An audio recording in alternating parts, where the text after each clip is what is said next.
Hello and welcome back to Monster Hunter Stories 3's trial version. For today, we're going to beat the feral Brachydios, because people have found a reliable strategy to beat the feral Brachydios. And beating the feral Brachydios is the key to being able to beat the Espinas. And beating the Espinas is the key to being able to beat the Namiel. Turns out every monster in this demo is beatable, including the ones that they probably never intended for us to beat. But, yeah. I'm gonna try... Well, I'm gonna get the Brachydios, unless things go horribly wrong. And then I'm going to try to get the... Well, I'm going to get ready for the Espinas, and then I'm going to try and get the Espinas, though that is apparently a 1-hour fight. And, yeah. I'll get started.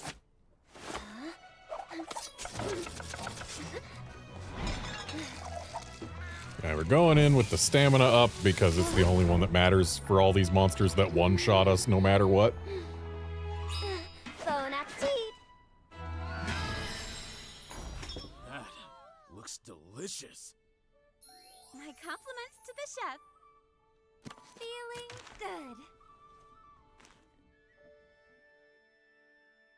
good. Hey.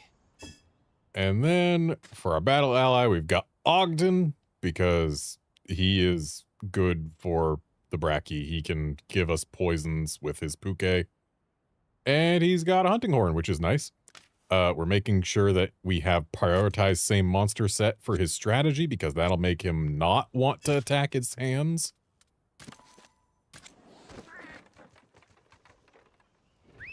And here we go. And Califor... Whoops, went the wrong way. Espinas is not pure RNG. There are now strats that people have found for it that are relatively reliable. They just take a long time. Easy peasy. All right. Excellent job. Oh, good. How about that?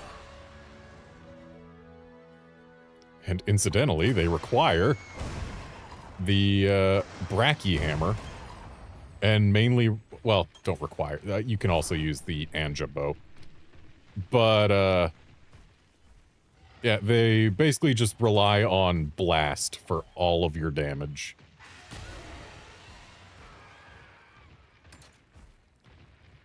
And we are going in to this Brachy with a trio of blue-purple Gypsaros.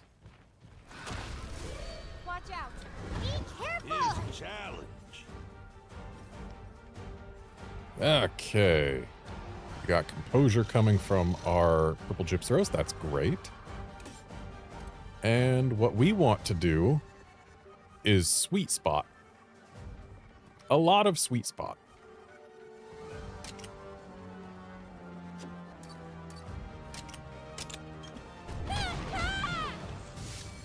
Hey! Oh, yeah! That helps. Thanks!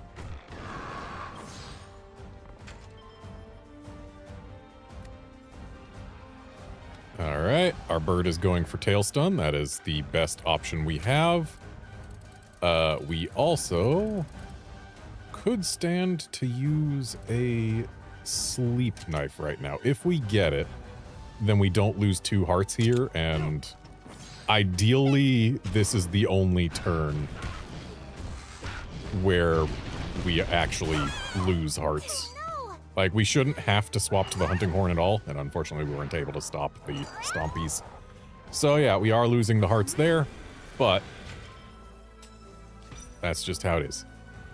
Bird is using composure. We have got a head-to-head coming, so that is great. It uses speed when it's mad, right? Yeah, I believe so. So we want to go with a tech sweet spot. And apparently sweet spot, we just don't even choose a part to target.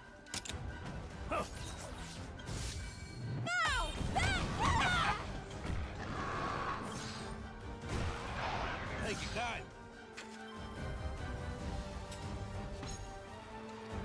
So now it is using either an AoE or it's targeting our bird. It's using an AoE. Okay, so I believe in this case we are in fact meant to tail stun and sweet spot again.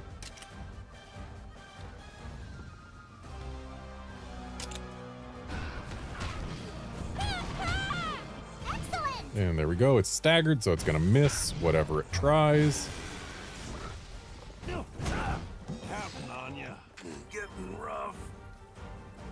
Okay, bird is trying a tail stun. It shouldn't matter because the Brachy is staggered.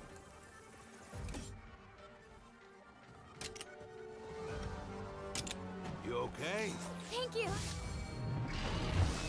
Don't push yourself. Oh, I was not paying attention. My bird was trying to go for the fists. All right, we got a poison. That's great. Okay, Brachy is now on its feet. What is bird?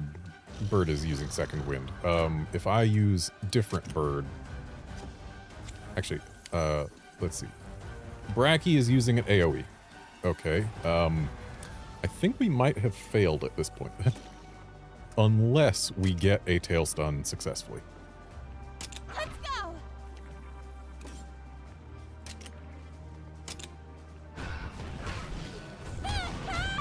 Oh, no, we're good. And never synchro rush when you're fighting things that you can't really do damage to. Right in time. He's just using Venom Surprise. That's not ideal. While it's down, using Toxic Sweep with Counting on you. a Dread Queen is a good strat. Since this is a turn when I don't necessarily have to be using Sweet Spot, I might want to save the stamina. But then again, I might also want to use Sweet Spot to help with the Wyvern Fell Gauge right now. So I think I'll use Sweet Spot. I'm kind of winging this. I checked out the strat, but I didn't, like, get myself an encyclopedic knowledge of it.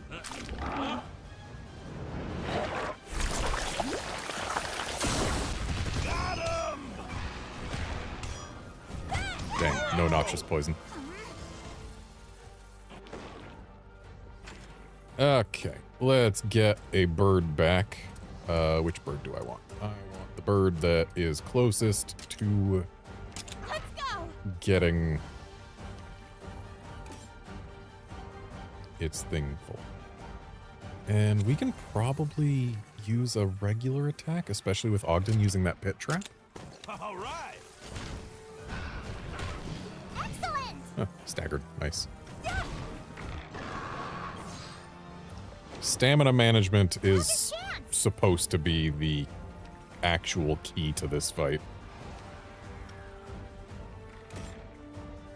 So, Brachy's gonna miss whatever it does this turn.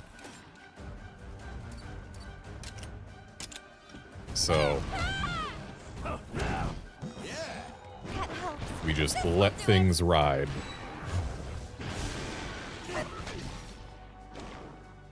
Let's calm down. And now we need our bird to... Oh, we've got a head-to-head. Okay, it is not enraged, so it's going to be using a speed move, so we Toxic Sweep this. Or no, it's not enraged, so it's using power. We Toxic Sweep this. That's what it is. And then I... just use a regular attack, I guess. All right.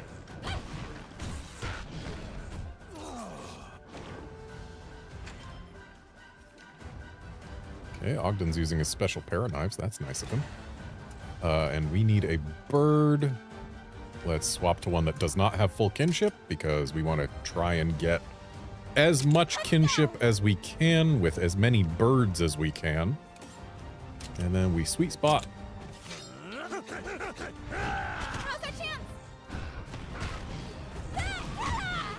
Now. And we just Let it fall down.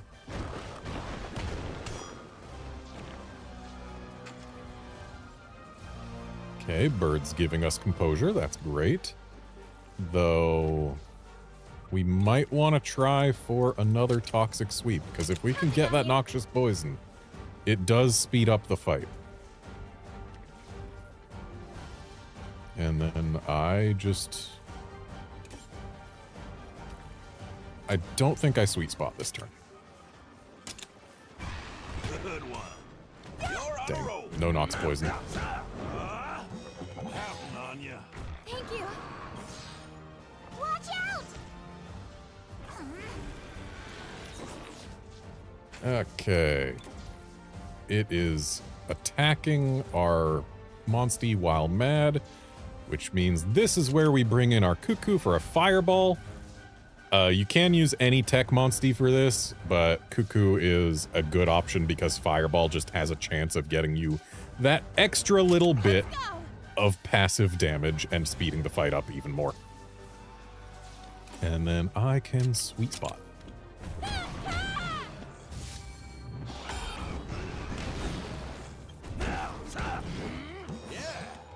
helps.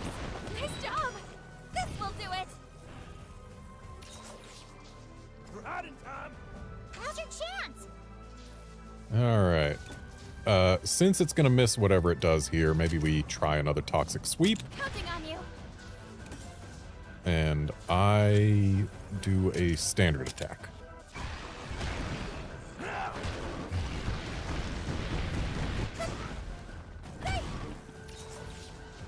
Watch out! Okay, he's using Venom Surprise, so we don't have to care about what it's doing. Though we do have to swap off of our Rathian and bring out a bird.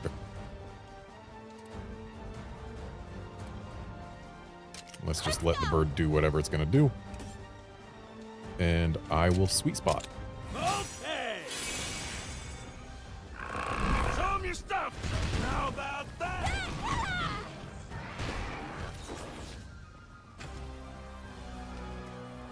All right, and we should get the knockdown here. I think we will whether I sweet spot or not, but I'm still going to sweet spot just to be safe. Good going. Now! And yeah, this is basically just how the fight goes. We do this again and again and again. There's not really much in the way of RNG here. And it's just about how well we do at following this pattern. It'll take a while because we need it to lose its health primarily through poison. But we'll get there. Okay, Bird, you literally just used composure.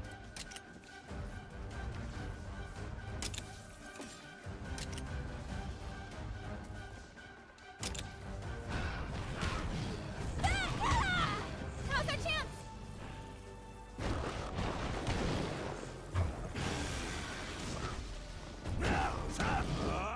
Chirpy's trying real hard to get killed.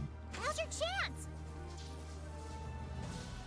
Okay, so now it's using an AoE and we don't care because staggered.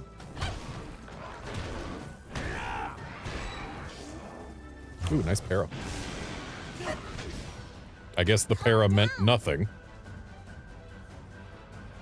Ooh, Ogden is using a single target speed attack with Chirpy using Omni Chaser S, so they are going to get a double attack. That is excellent. I'm going to swap to third bird. Or am I? Maybe I'm going to toxic sweep it. Counting on you. And I can probably stand to use a standard attack and thus not... Ooh, we got the Nox poison. We want to try and get our stamina recovered as much as we can when we can. If we don't need to use a move, using a standard attack is the way to go. Now's the time.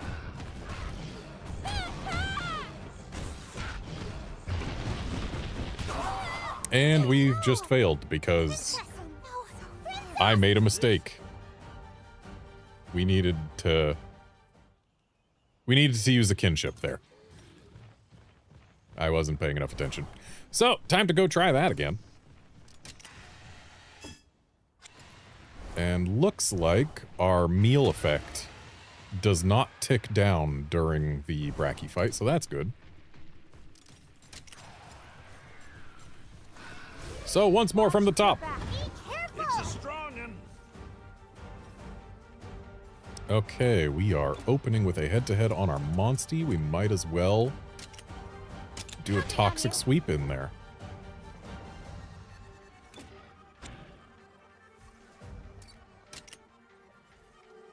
And I'll get a standard attack in on the face just to keep anyone from targeting his hands. This will do it. And we got the Nox Poison right away.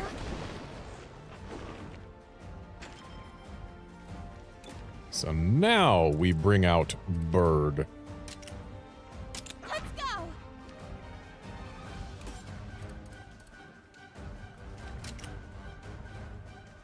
go. Ooh, good stun. Watch out. So with that stun, we now have a much better chance of doing good. I think I just let my bird do what it's gonna do. And I use Sweet Spot here. Good going. Now. Excellent. Nice job. Now. So yeah, this time, since we managed to prevent the 2 heart loss early on, we have a much cleaner line to victory. So that's nice. Bird wants to use a power attack. Is that okay? It's probably okay. What are you using it on? I can't tell if I'm... Okay, he's using it on that. That's fine. Actually, it doesn't matter what he's using it on while the Brachy is staggered, so yeah. That helps.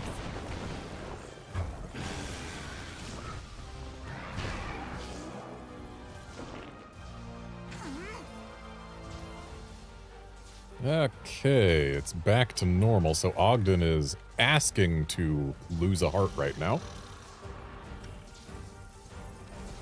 Bird's using Composure, which is fine. Wait, it's still using a Tech Feral Dragon Fist?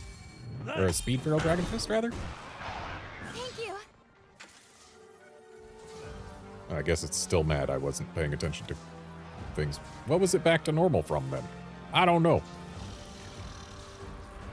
I think we need to use a tail stun here just to be sure that we go before it.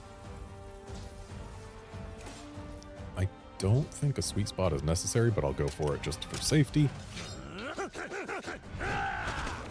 Oh, look at you with poison knives. Now's your chance.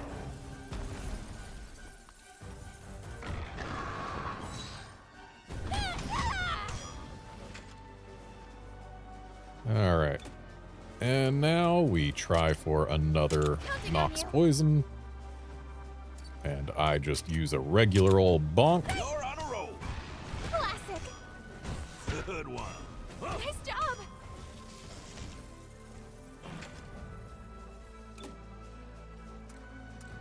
And now we bring a bird for a tail stun.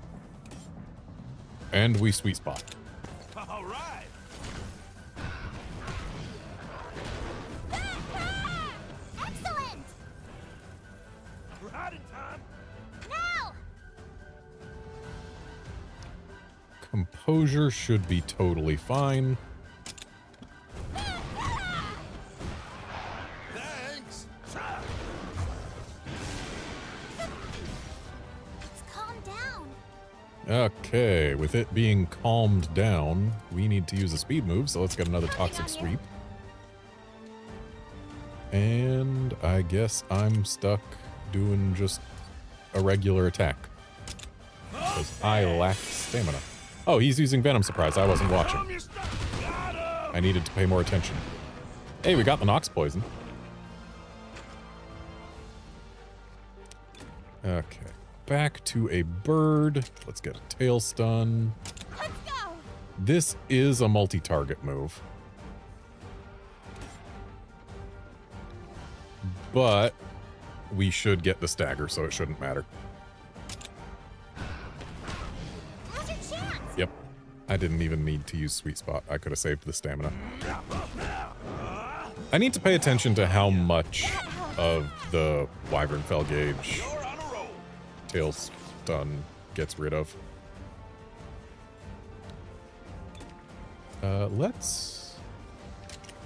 He's already poisoned. Let's do a fireball, see if we can get that extra source of passive damage. While I just use a standard bonk. Nope, no burn. Classic. Yeah. Thank you. Watch out. Well, we actually do want to keep our bird out using fireball right now.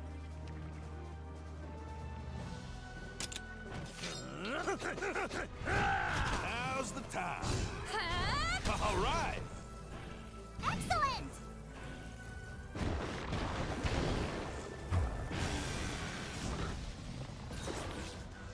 Now.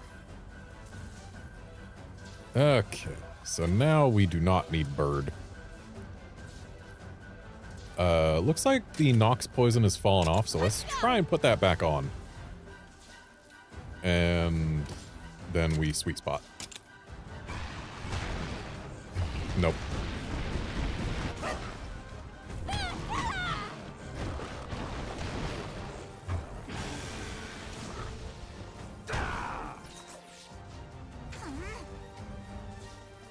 Okay, looks like Ogden's got a double attack queued up, so we don't really have to care about much. We can let our Rathian try another Toxic Sweep. And I don't think I need a sweet spot here.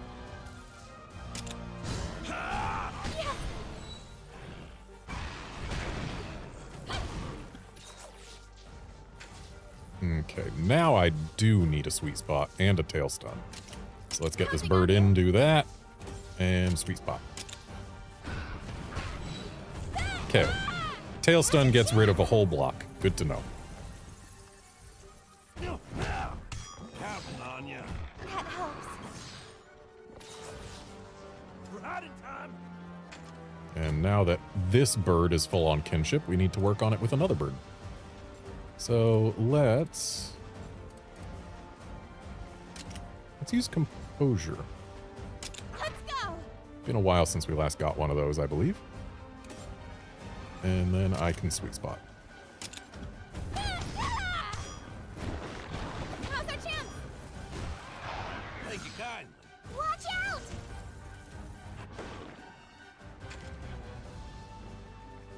Okay, this time we do not want composure. We want a tail stun.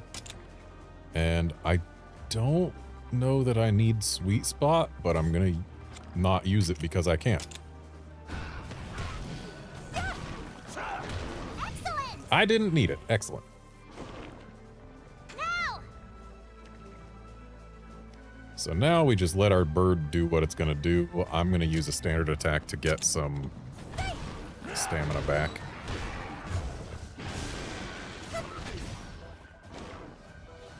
Calm down. Okay, it is going straight for me.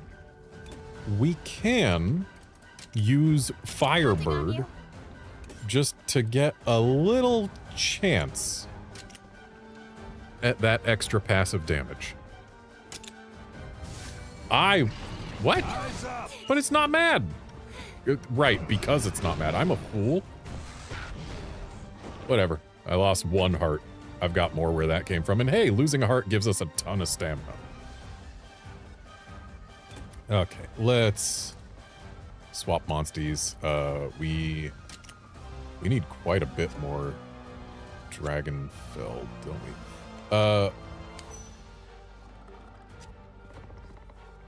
this might actually be a time to kinship. Because it's using a multi-target thing, and Chirpy is not using its kinship move. So I think we go over here and we kinship this. Okay.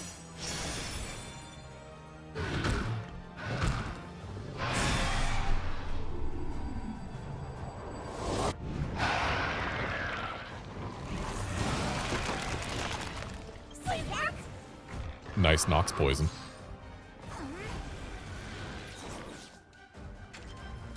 Okay. Brachy's going for me. We just applied Nox poison, so I don't need to swap to my Dread Queen or anything. I can just do a standard speed attack, honestly.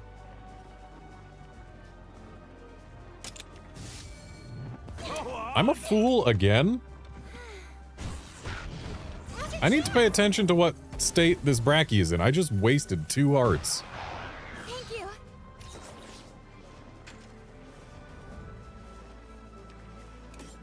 Alright, well, let's sweet spot. We gotta work on this gauge. You're on a roll. Nice job.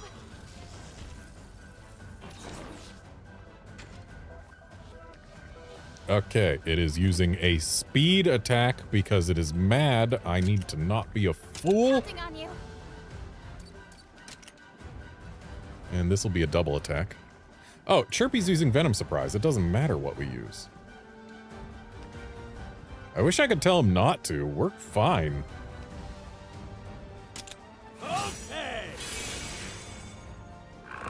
Show him your stuff. How about that? Excellent. Hey, we got the burn. Now. It's an extra 70 damage per round. It's not huge, but it's enough that it matters. So now we swap off of that bird and swap over to this bird. We want to get a kinship full, because I am in danger as long as I do not have any full kinship. Let's go.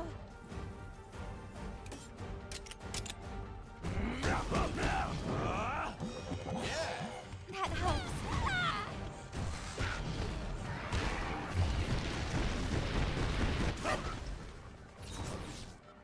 Watch out! Okay, tail stun good. We sweet spot here. And that's the stagger. Classic. Counting on you. Thank you. Okay, so this bird's full. Let's get a bird who is less full.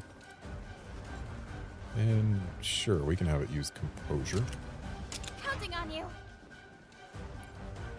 And I can use sweet spot. Nice job. Good one. Thanks.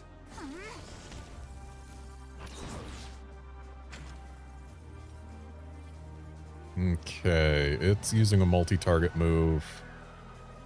I think with everything we've got going on, we should be able to get the stagger.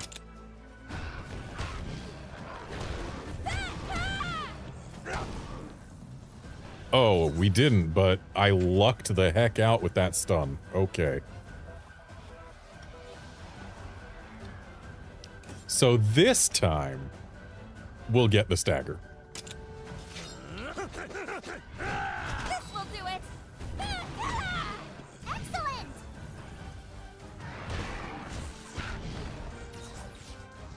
Now. Now bird can do what it wants. I have to use a standard attack.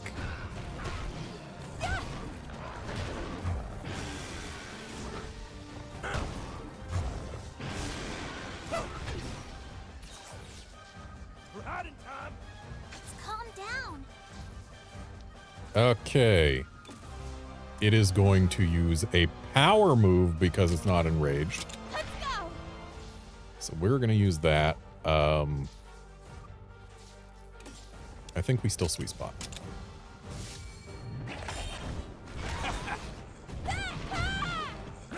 Thing's not poisoned right now, which isn't great. I want to see damage go through. Counting on you.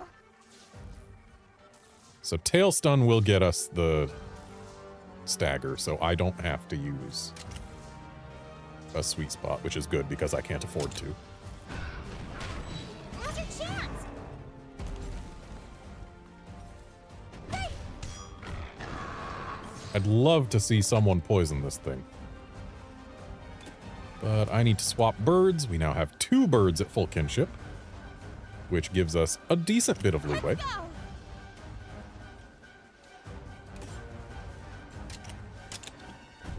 You're on a roll. Good one. Watch out. Okay, Brachy's mad, but I don't gotta care too much because we can just head-to-head this. I could swap to my cuckoo. Try for another burn. Let's do that. Counting on you. All right. No burn. And no poison with the venom shot either. Okay. Let's get a toxic sweep Let's go. as well as a sweet spot, because sweet spot will knock it down. Toxic sweep had a chance of getting us the Nox poison. Now. And hey, my Dread Queen's rideable now. That's nice. Let's go ahead and let her use the toxic sweep she wants to use. I see no reason not to. Hey. This will do it. Okay, we didn't get Nox poison, but at least it's got regular poison.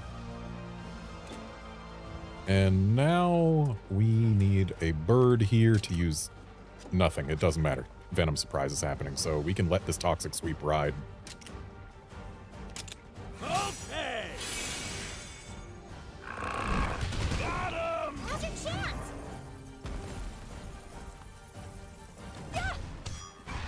You're on a roll. Getting rough. Nox poison is twice as effective as standard poison. I would love to see it go through, but unfortunately we can't make it happen. So let's swap to this bird, start building up kinship. And I think we sweet spot here. Classic. That helps. Now's our chance. Watch out. Okay, we absolutely do not have to sweet spot now. In fact, this bird's tail stun's gonna get us what we need, so let's just do a regular bonk. This will do it. Thankfully, we got the stagger, otherwise that backlash would have been terrible for us. I was not paying attention to what my bird was targeting. Counting on ya. Thank you. Now. Okay, we got another tail stun incoming. That's great. Let's go ahead and sweet spot.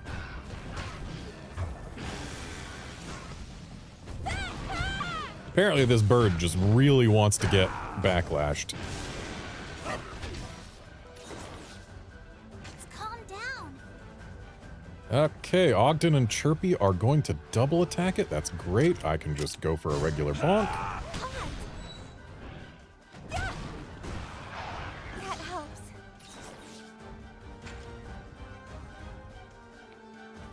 And now I believe we need a tail stun and we need a sweet spot, but that should be enough. Yeah, plenty. Because we got the Wyvern Fell large. Good one. Good, it's poisoned again. Right in time. Instead of having this bird second wind, let's try for a toxic sweep, because again, speeding things up is good. I don't know that I need a sweet spot, but I'm gonna do it anyway. Nice job. No Nox poison, shame. You're on a roll. That sweet spot almost ruined things for us. And hey, look at that, Ogden finally used a Vital Essence. Okay. Rather than having this Rathian use second wind, let's swap back to bird to get at that last bit of kinship. Oh. Maybe... Oh.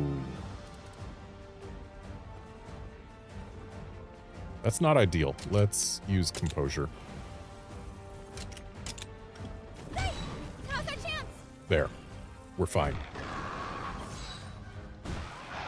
Thank you. Had I realized that it was targeting my partner with a single target move, I would have swapped to the cuckoo.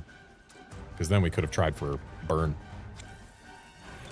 Okay, this bird wants to use second wind. Let's not let it. Let's go for a fireball. Let's go. And we are going to sweet spot. This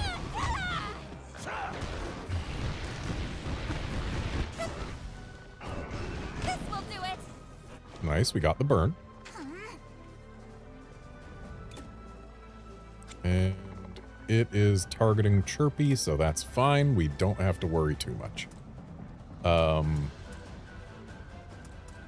We have almost 5 monsties at full kinship, so let's just let the bird use Eat Shimmer. I don't see a reason not to. That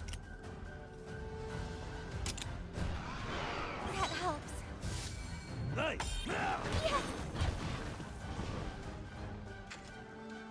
And Venom Surprise, so we, again, don't have to care what's happening. So let's swap to Ratha. Counting on you. Might as well work on kinship for a 6th monstie. Okay. How about that? Now's your chance. Good one. You're on a roll. Come on, everyone. Do we just let him do what he's gonna do? I think we just let him do what he's gonna do. And I will sweet spot this. Classic. Thank you. Good one. Watch out. Yeah, we're golden. Hey, but we actually do need to Let's go. get this thing taken care of right now. Excellent.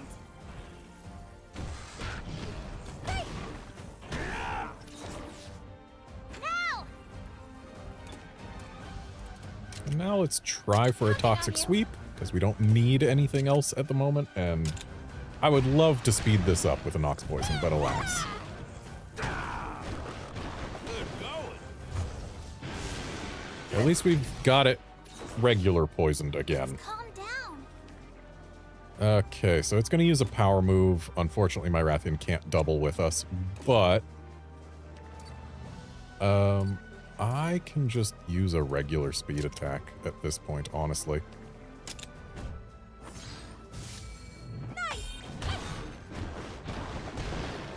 Counting on you. That helps. All right, Toxic Sweep is good. And if I Sweet Spot, we're guaranteed to get the stagger here. Now's the time. I didn't even need to Sweet Spot. And we got the Nox Poison. Nice.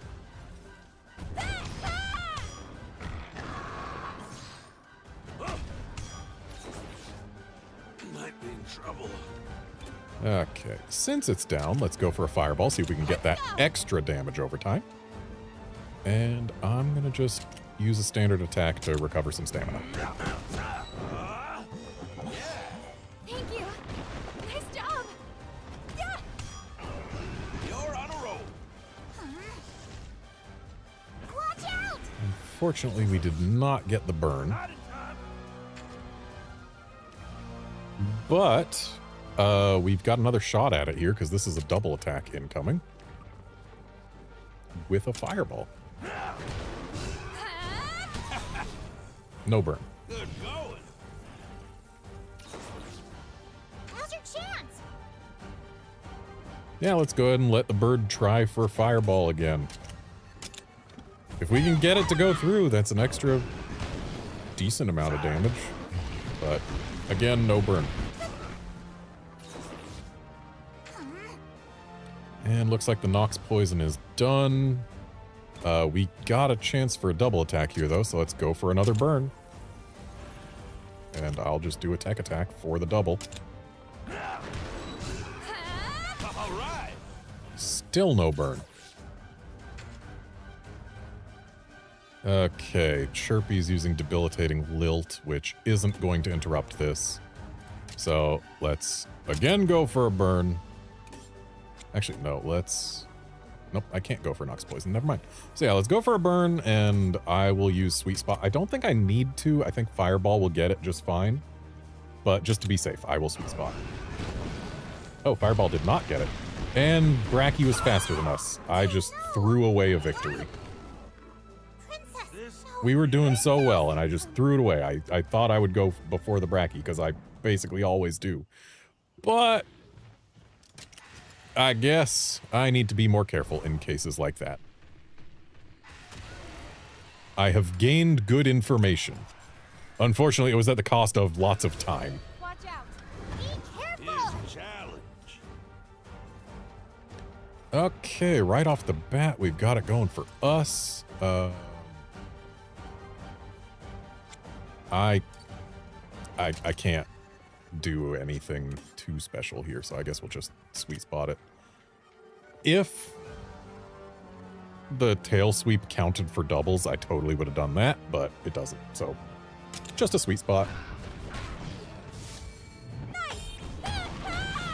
Counting on you. That helps. Getting rough. All right, let's hope this tail stun gets the stun, or the special para knives get the para. Either one of those would be great. Maybe I throw a sleep knife. If we can get it, fantastic. Now's our chance. Ooh, we got the sleep. Excellent. This will do it. Watch out. We just applied every status we could. Okay, so now it's using speed. So we bring in a Cuckoo for Fireball. Counting on you.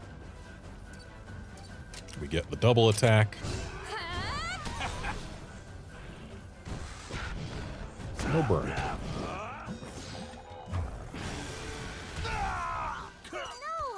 I guess I haven't targeted the face yet for Ogden, but he should target it now.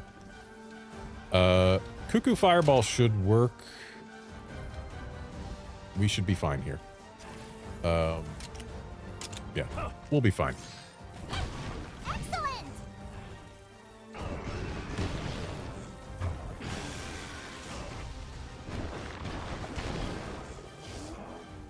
Ooh, and the para. Now. Not that the para mattered. Bird's going for the tail. Do I have to go for the tail to double attack? I don't know, but I'll go for the face. Doesn't really matter too much. Now's the time. All right. Okay, going for different parts, we can still get the double. Good to know. Thank you. Okay, so at this point, one of several things needs to happen. We can get the stun and be fine. We can have Ogden's para knives get the para and be fine. Or we can luck out and have this somehow be enough Wyvern Soul damage to get through this. Otherwise, we're going to lose 2 hearts, which isn't the end of the world, but it's also not ideal. And we're losing 2 hearts. No. So that just means I gotta play careful for the rest of this battle.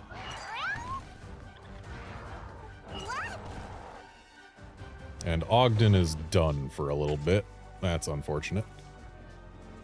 Looks like we've got another multi-target move incoming, but between the tail stun and the sweet spot, we should be fine. Now's your chance. I won't give up.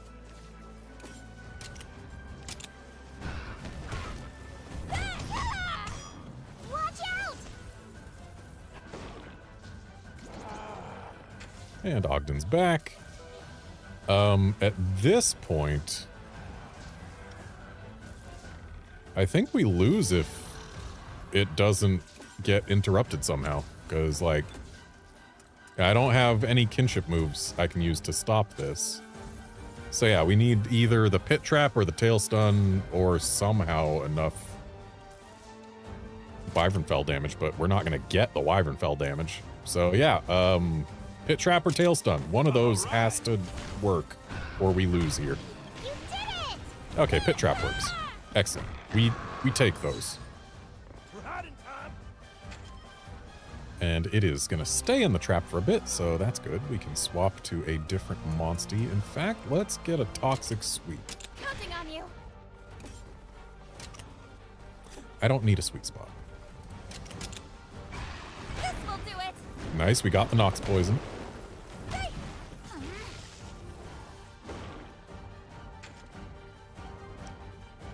So now let's just get one of our birds in for a tail stun, because that'll guaranteed get us the knockdown. Let's go.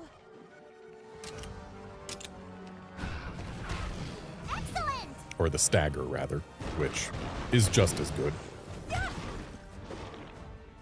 Now. And it wants to tail stun again. I am inclined to let it.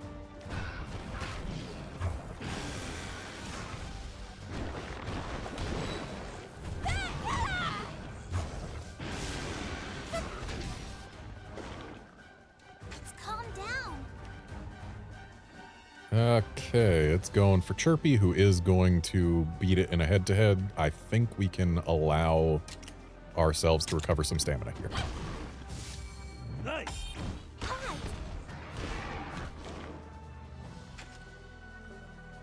And Venom Surprise is happening, so we can once again allow some stamina recovery.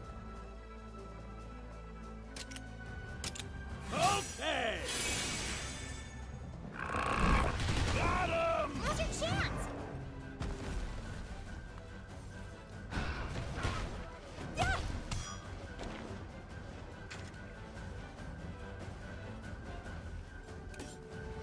Gonna go ahead and sweet spot to work on that gauge. Counting on you. That helps. Watch out. Okay, we've got a speed attack going towards our monstie. Let's get a fireball in there. Counting on you. And I will tech attack for the double. Huh, you okay?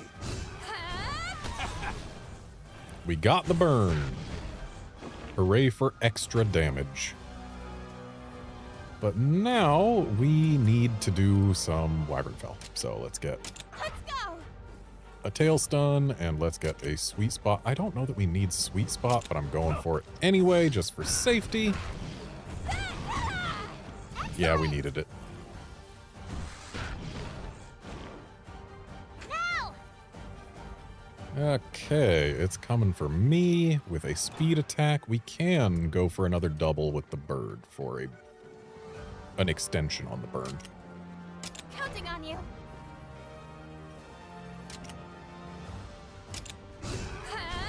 All right. No burn extension.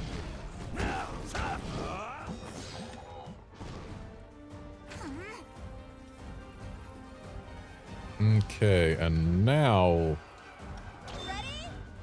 we need a kinship move. Okay.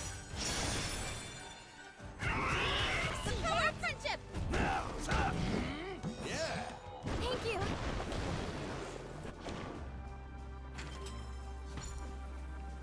And this time we need to just get that wyvern fell on, which this tail stun should do. I shouldn't need a sweet spot, but I don't know that it would hurt. Now's your chance. Classic. Right in time. Okay, this bird's full on kinship. Let's work on this bird. And let's get an egg skill composure in.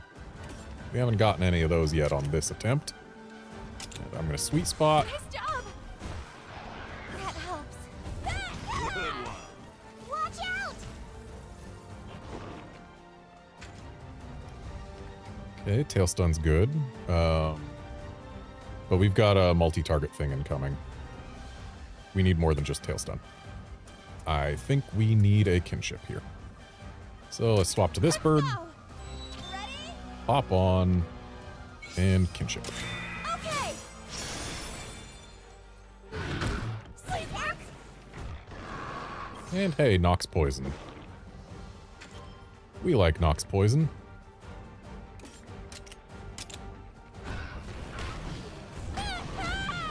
There we go. Now I don't have to worry about the Feral Dragonfeller, which it was going to repeat until it got staggered. And we can let that composure ride. Use another sweet spot. Thank you, kind.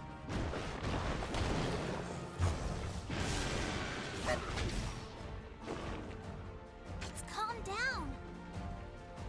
Okay, now it's going to use a power move, so let's bring in a Toxic Sweep. Or, no. It's already Nox Poisoned. I could use Royal Decree for the burn. But that uses up so much stamina. We're just going to Toxic Sweep, hope that we get the extension.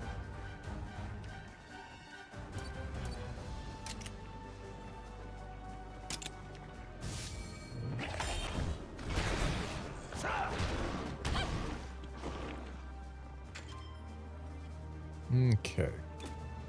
So now a tail stun will get this thing staggered. And I can use a standard attack just to recover some stamina. Now's your chance. Hey. Alright. Let's bring Rathian back, because this thing is not poisoned right now. Would love to see a Nox Poison. I see Chirpy's using Venom Shot, which is fine. But Nox Poison is twice as fast. Would have loved to see it go through, but oh well. At least we got a regular poison. Watch out. Okay, we've got a speed move coming at our Monstie, so we can go ahead and Fireball and... Oh, we've got Venom Surprising coming. Well, let's Fireball anyway. Okay. Bad turn for Venom Surprise, if I'm being honest. How about that? Excellent. Good going. Hey, we got the burn. Now. Okay, so now let's bring back one of our birds. Just let it do what it's gonna do. It's going for the hands like a fool, but it doesn't matter because it's staggered, so it'll miss. Now's our chance.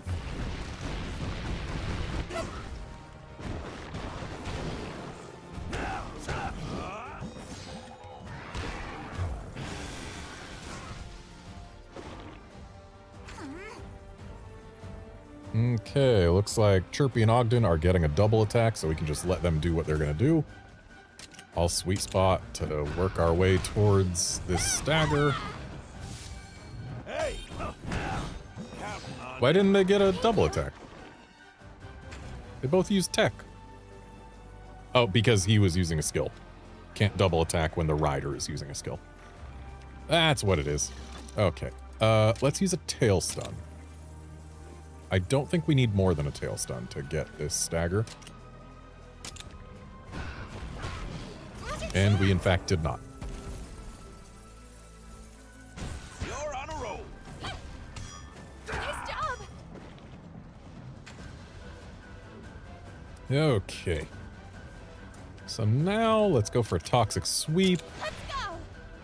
just in hopes that we can speed things up. And a sweet spot, because Good one. unfortunately the Nox Poison didn't take. That helps. Hey, Vital Essence, nice. Right in time. And now I think we need a kinship.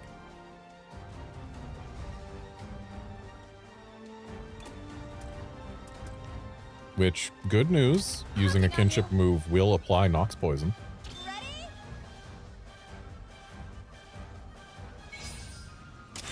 Okay. I'm not doing very good about getting my kinship ready.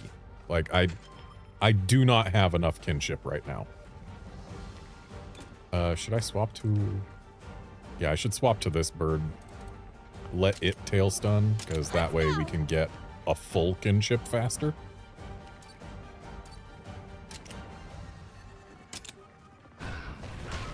Excellent.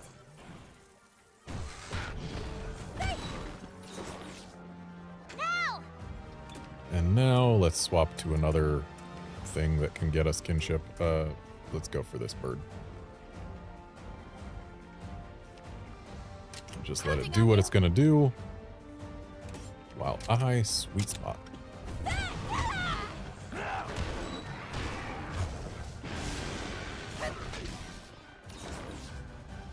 Calm down. And looks like Ogden's got this covered. I can probably get away without a sweet spot, but I'm gonna use it anyway.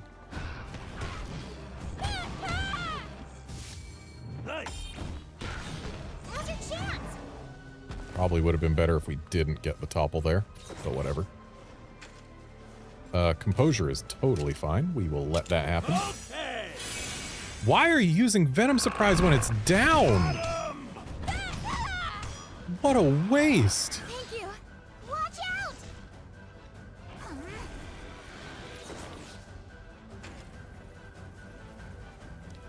But good news, we can just tech attack this. Actually, I don't think we'll even really get a chance, but whatever. We'll go for it.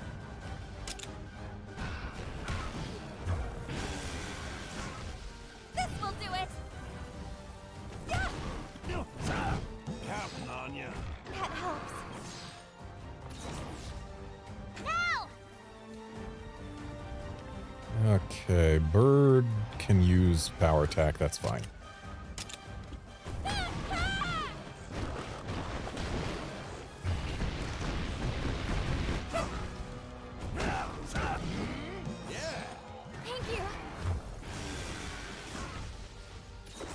My bird just loves going for those fists. And looks like Ogden and Chirpy are getting a double attack, so we can just let that ride, get some stamina. Thanks. And now we need a tail stun. Which should be enough, but I'm going to use a sweet spot just because we've got the stamina for it. I should have swapped to a different bird so that we could gain kinship with another one. Did we just crash? We did just crash. Great! Love it. That's a shame. That was a good run. Well, gotta wait for the crash report to be crash reported. This is gonna take a bit.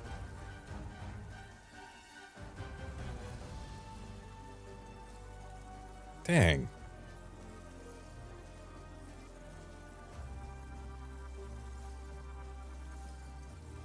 Really hoped we would have had this thing down by now, but 2 failures due to my mistakes and 1 failure due to a crash, all happening at about 20 minutes into the fight, is not ideal. Not a fan of when this game just crashes. I hope that's not something that we can expect to have happen too much in the actual full game. You never like when a game crashes. But this is the 3rd time I've had it crash on me playing this trial version, which, yeah, that's not ideal. Incidentally, it's only ever crashed on me during streams. And half of my playtime in this trial has been outside of streams. So, like, yeah, full half the time I've played has been flawless. More than half the time. Like, I've done 3 full streams, and this is my 3rd crash. Partway through the 4th stream. Anyway, the crash is now completed. So, just give me a sec, and we'll get this open back up. In the meantime, another thing I did between streams, I finally got around to playing the Pragmata demo, which I think I'm going to give Pragmata a pass. Like, I don't think I'm going to get the full game. It's certainly neat. I don't dislike it. But, like, it's not entirely up my alley. It doesn't feel compelling enough story-wise, what I've seen. And then there's the fact that, we're gonna load our non-quick save, which means, or non-auto save, which means I do have to go get food again. But, yeah, Pragmata is... It's not my type of game. It's more the shooty-shoot type of game. I like games that are more about exploration, and, like, sure, I play Resident Evil games, which are kind of shooty-shoot, but, like, the whole solve a puzzle, a simple puzzle before you start shooting, isn't really my bag. The fact that in the demo, I wasn't a huge fan of the enemy designs. They were just regular robots mostly. And then the only character that we see in the demo who is identifiably, who has identifiably human elements besides just silhouette, is the one character we know for a fact isn't human, which, that just is odd. Again, I have gone the wrong way.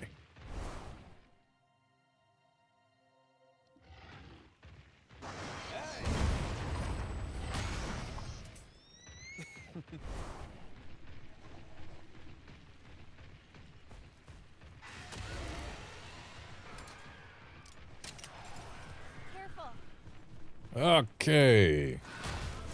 Once more, hopefully this time will be the successful attempt.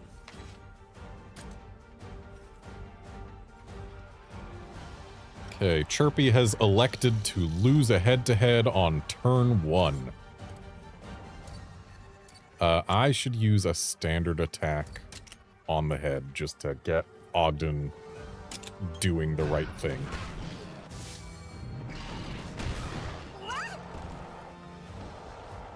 Thank you. Okay, now let's once again throw a sleep knife in hopes that we can use that to save ourselves some hearts. Nope. And the stun didn't go through, so we are just losing 2 hearts.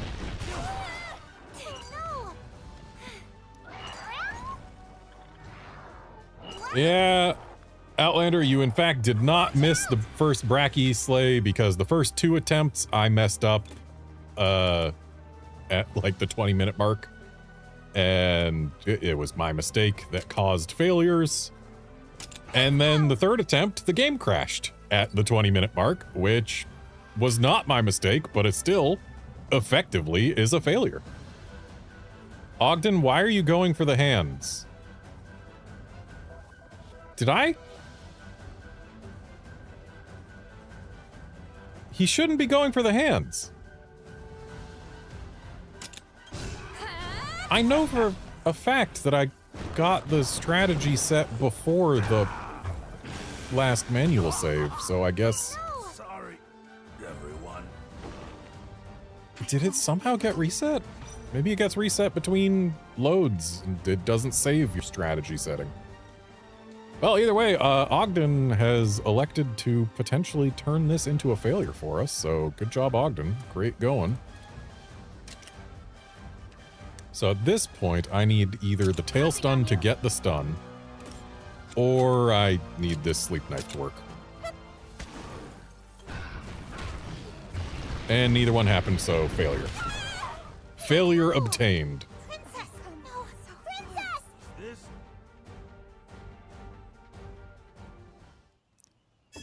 Okay. Ogden. You're supposed to be prioritizing same monster. It was in fact set to prioritize same monster, which also is supposed to make him target the same part that you last targeted. Why did he go for the hands?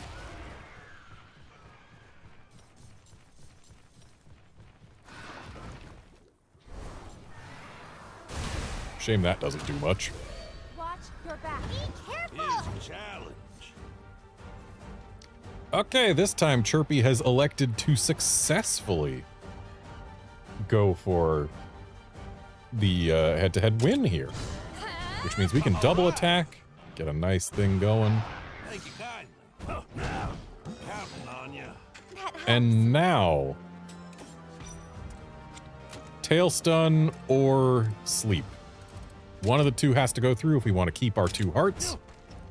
If we lose our 2 hearts, it's still winnable. But it just means we gotta play more careful and not have RNG be a jerk later.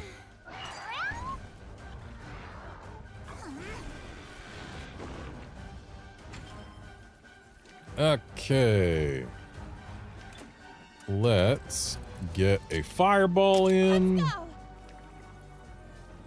as well as a tech attack for the double. It might be better if I instead go for a sweet spot. I'll definitely be safer if I sweet spot.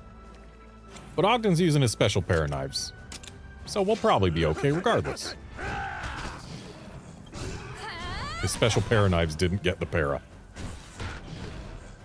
Whatever, this is still enough that with a tail stun as well as a sweet spot, we'll get the stagger as long as the Brachy doesn't go before me.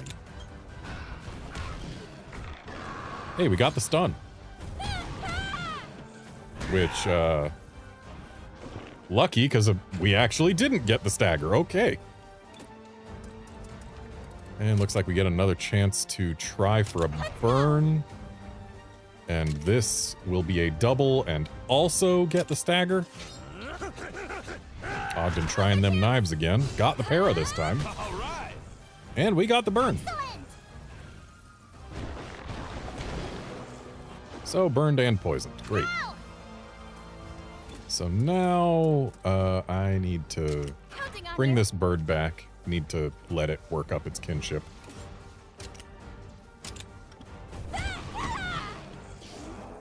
Ooh, nice para. Not that it matters. This was a turn where the Brachy can't hit anyone. Watch out!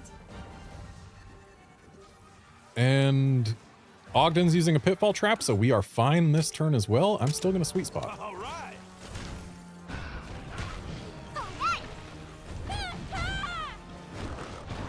Good thing he was using that trap, or we would have just lost. And let's just let the bird do what it's going to do. I'm going to just give this thing a standard bonk right on the face. Get some stamina back.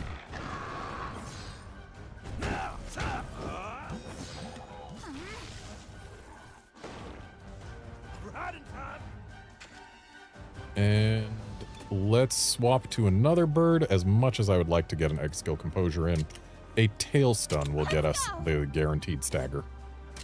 And then I'm going to sweet spot just to work on that gauge after the stagger. Now's your chance. You're on a roll. And tail stun and another sweet spot, because why not? Classic. Watch out! So this thing's ready to be staggered the instant it tries anything. Whether it tries anything or not, actually. Though I'm still going to tail stun just for the priority. The guaranteed stagger before it can do anything mean. And I'll sweet spot again. This will do it.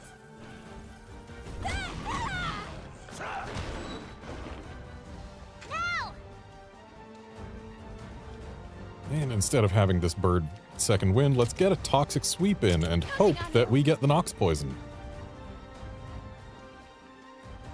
And I'll just use a standard attack.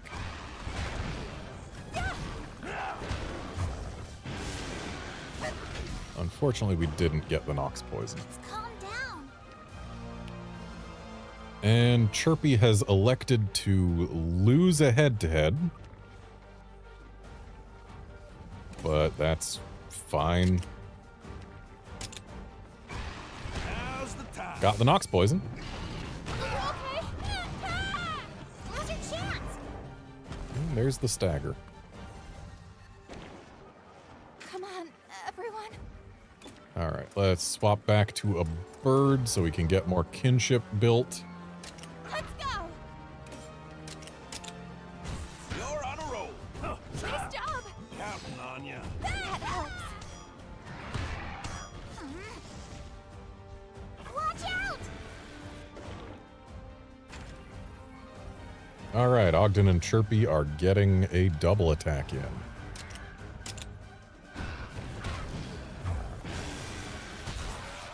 I was a fool and did not pay attention to what my bird was attacking.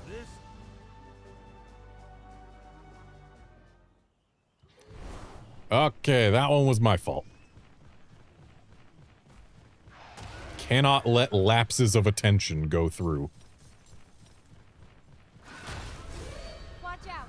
Be careful. It's a strong one.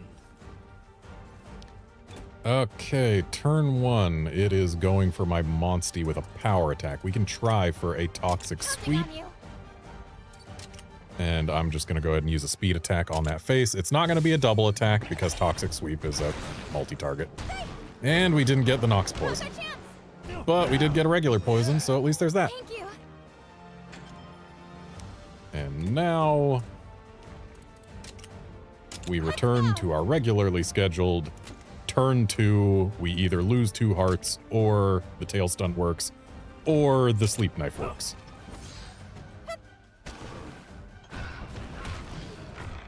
We lose 2 hearts. No.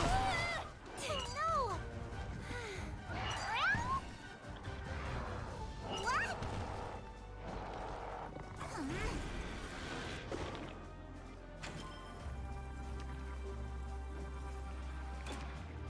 Are we boned? We are not boned. Okay.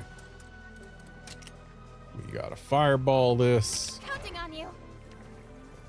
And I think we will be safer if I sweet spot than if I go for the double.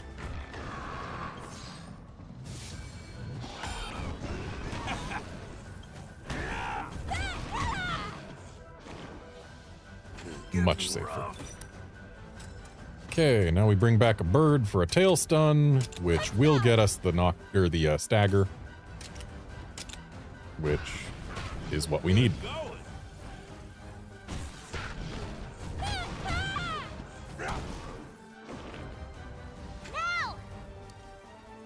Okay. All right.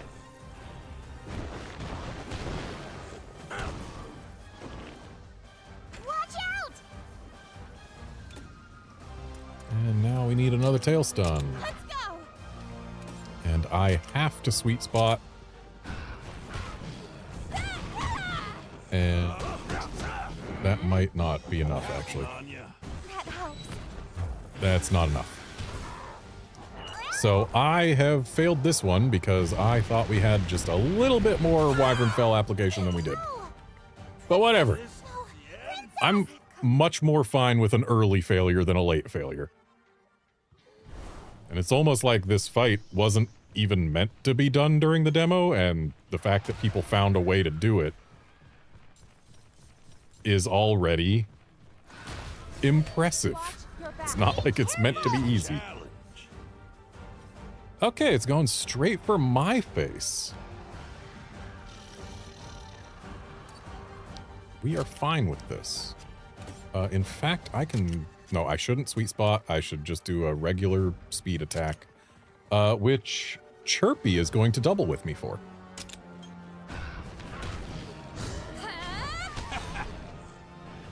And now that we've attacked its face, Ogden should stay on the right spot from now on. Let's get a tail stun going. Let's get that sleep knife going.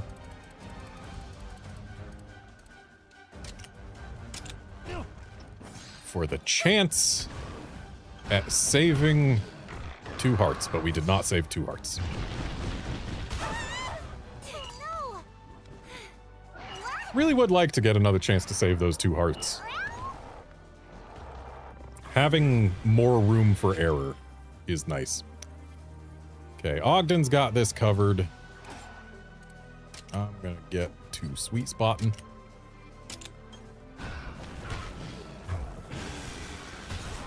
I was not paying attention to what my bird was attacking and have thus failed. I need to pay more attention to what my bird is attacking. There's so many turns where it doesn't matter, but that isn't one of them.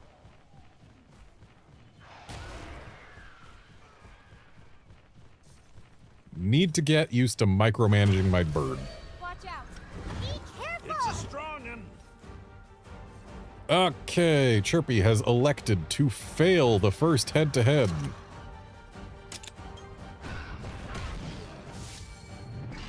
You okay? Counting on you. That helps. Okay, tail stun's already going. That's good. Let us once again try for the sleep knife. Nope. And no stun. So, we lose 2 hearts at the start again. This is the most likely outcome. I really wish sleep knives were more effective, but they're not. Watch out.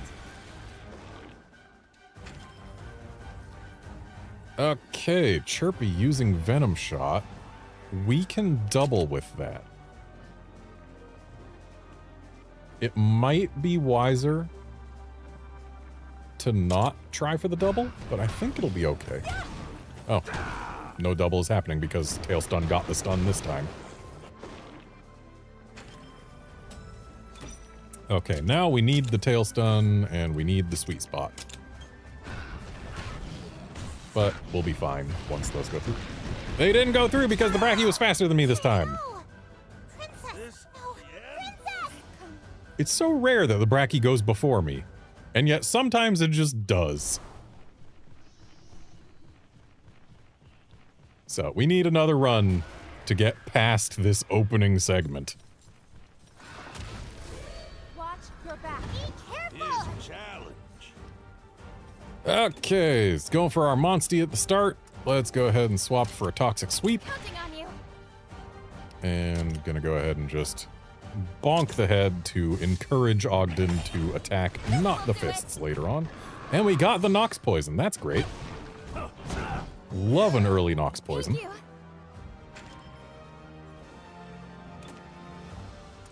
And now let's get a tail stun Let's in. go. And let's get some knives. Or some knife, singular. Please have one of these work this time. No sleep. No stun. We lose 2 hearts.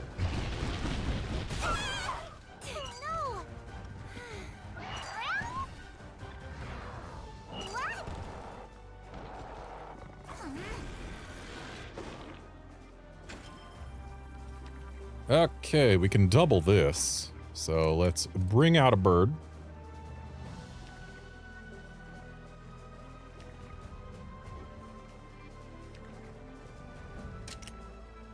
Counting on you. And let's go ahead and just do a tech attack here. Now he throws his para knives, and they didn't even get the para. All right. But we got the burn, that's nice. Burn plus Nox Poison does a nice chunk. Though now we are in a little bit of danger. Now. If we go before the Brachy here, we should still be fine. But clearly that's been a big if in the past. And in fact, it was a big if here. No. Princess. No. Princess. This Game, please let me be faster than the Brachy again. I beg you.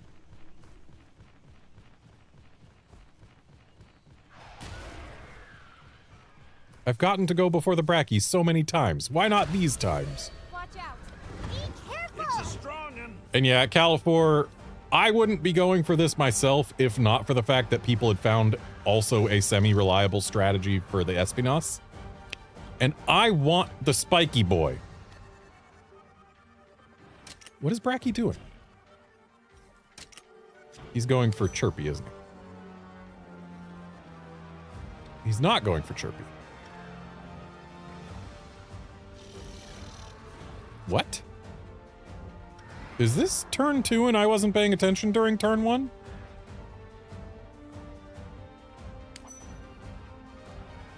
What?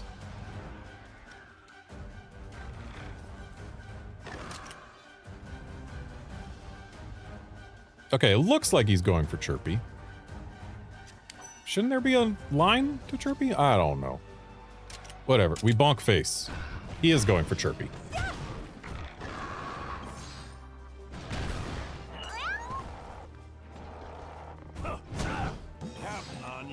That helps. Outlander, this is the meta strategy, and it's relatively reliable once you get past the opening. You get past the first couple rounds, like as soon as you've got a bird with kinship, it becomes very reliable. But the early bit is still a bit of a crapshoot. Like, this is the best strat we got. And usually it's reliable enough, even if you lose these 2 hearts.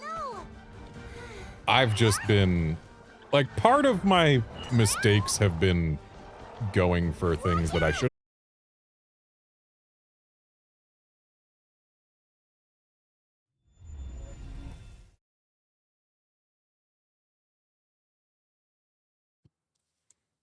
Are we back?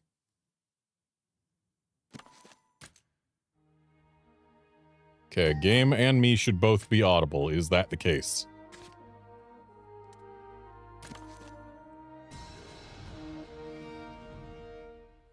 Okay, stream's back. That's good. All right, game and I are both audible. That's good.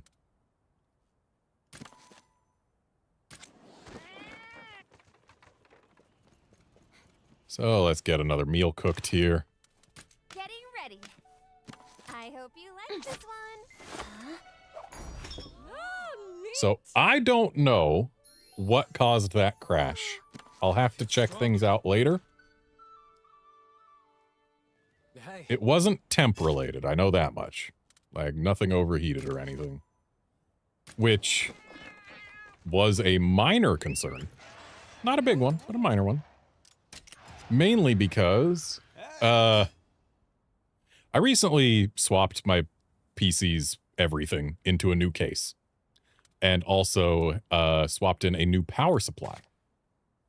Said power supply, based on the realities of the case, it's the Corsair Air 5400, which it's a triple chamber case. It's got the CPU's radiator in a separate chamber than everything else, so the CPU can get as hot as it wants without the GPU heating up, and the GPU can get as hot as it wants without the CPU heating up. So, hooray, the 2 things are thermally decoupled. Whereas it used to be the CPU radiator and the GPU. Again, I've gone in here. The CPU radiator and the GPU used to be in the same chamber of my past case.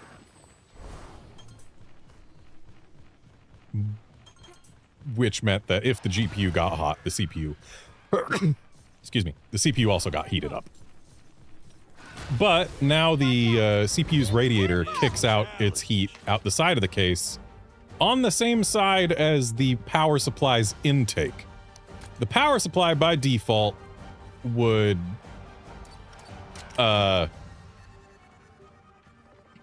not run its fan until it got past a certain temperature. The problem is, based on the location that I have my case in, it's kind of close to a wall. Not like too close, but close enough that it can matter.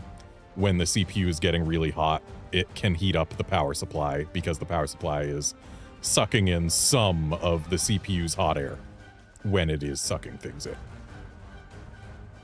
And at one point, I had been playing this game for a few hours, and all of the lights in my case went red, as they do when something is getting too hot and in danger of causing a shutdown. Turns out that the power supply, by default, didn't start its fan until it was way too hot for it to be able to do anything about it. But I was able... Hey, we got to sleep this time. We get to keep our 2 hearts. Yeah, I was able to fix that problem by just telling the power supply to always have at least 20% or at least 30% fan speed going. Which, yeah, at least 30% fan speed. It's not much. It still stays quiet and it completely solved the problem.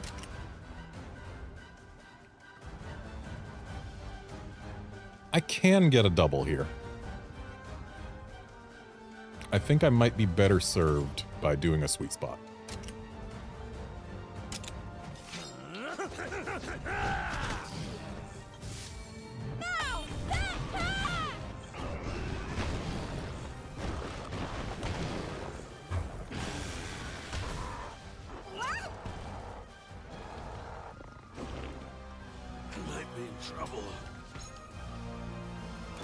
Yeah, Outlander, my past case, like, the GPU was never a problem because the GPU got fresh air before anything else.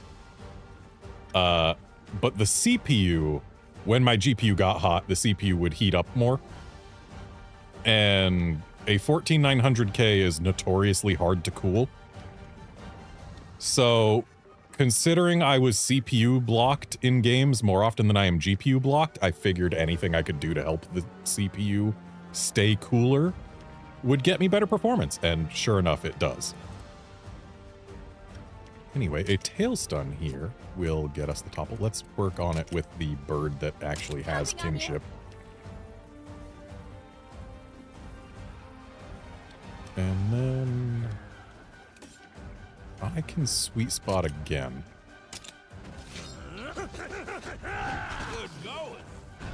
So yeah, I just figured, hey, let's get more cooling on the CPU without harming the GPU in so doing. Get all my parts working at their maximum potential. Okay, so now it is going for RedmondStache, so let's get a fireball going. Let's go.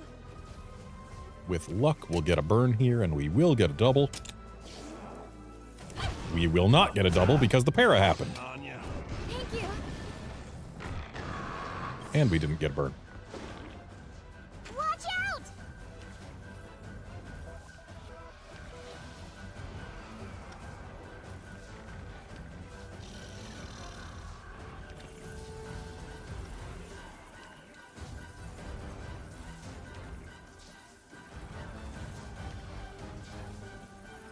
Okay. So, at this point, let's go back to bird, get another tail stun, get another sweet spot. This should get us the stagger, assuming we outspeed the Brachy, which we did this time. Like we're supposed to. I don't know why sometimes the Brachy outspeeds us. That helps. But I outsped it this time, and that's what we needed. So, bird can do what it wants to do. We need it to get kinship, so letting it do what it wants to do is a good way to do that. And I'm gonna sweet spot again. I wonder why Ogden isn't getting on Chirpy.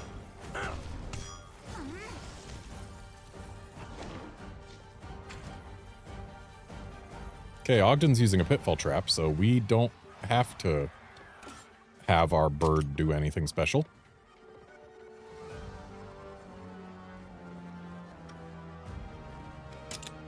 All right. Now's our chance. You did it! We're out of time.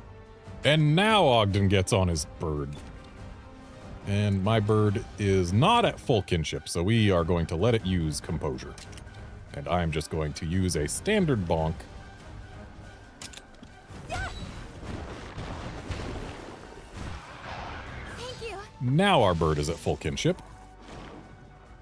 Might be in trouble.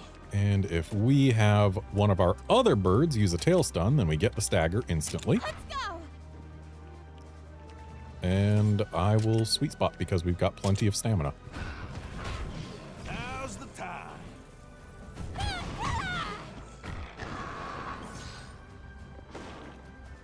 Now.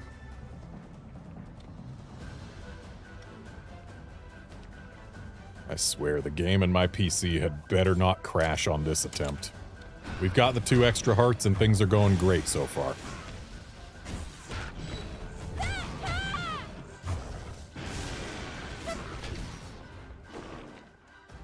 Calm down. Okay, Chirpy has elected to lose a head-to-head. We might be able to save it with a tail stun here. And that way Ogden will stay riding and we'll be able to interrupt something later. So hopefully we can manage that.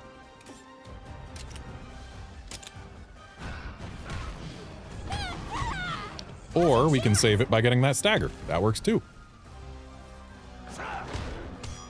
Getting rough. Admittedly, not an ideal timing for a stagger. But it's fine. Counting on you. You're on a roll. Oh, no Nox poison. Classic. Watch out. And okay, let's get a double attack in here, which should also get us a stagger. Let's go. Though again, it's not ideal timing for a stagger. We prefer to get staggers when it's using a multi-target move. All right. But a double attack with a chance of a burn Excellent. is still worth going for. Now. So now let's bring in this bird, let it do whatever it wants to do. And I will sweet spot.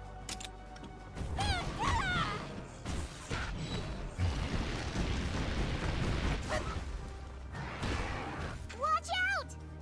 And we've got Venom Surprise, which is going to keep the Brachy from doing anything. So I can afford to just use a regular bonk and get some get some stamina back. Okay. How about that? And a tail stun here will get us the stagger. And I can sweet spot to start working on the meter after the stagger. Now's your chance.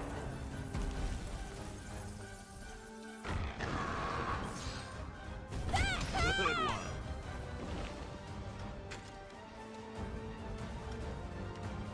And we can let the bird second wind here. Though, let's not. Let's swap to another bird. And let's get composure. We haven't gotten composure yet this battle.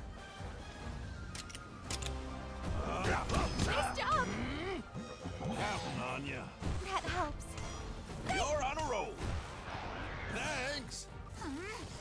And now we've all got Wyvern Fell up L.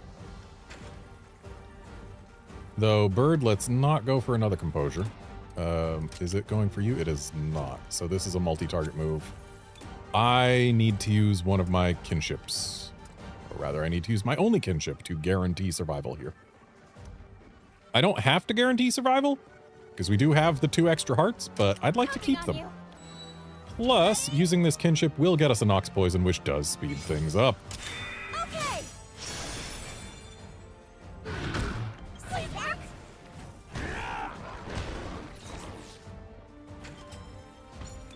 And now let's get a tail stun with this bird, because that'll help us fill a kinship. And I'm just going to use a regular bonk.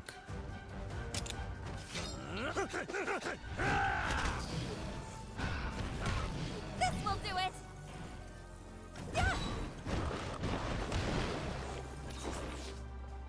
So now we've got a kinship full. Again, we want to always have at least one full, preferably more. And let's swap to this Counting on bird. you.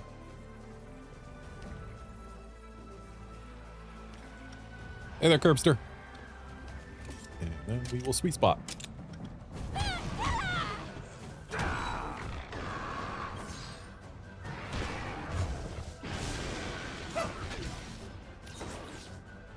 Right in time.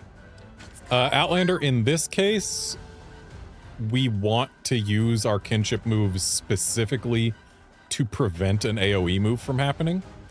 If I had all 3 of my Gypsyros with their kinship full, then yes, you are correct. We would want to use them, or use at least one, just to get a Nox poison on, so that we can start refilling.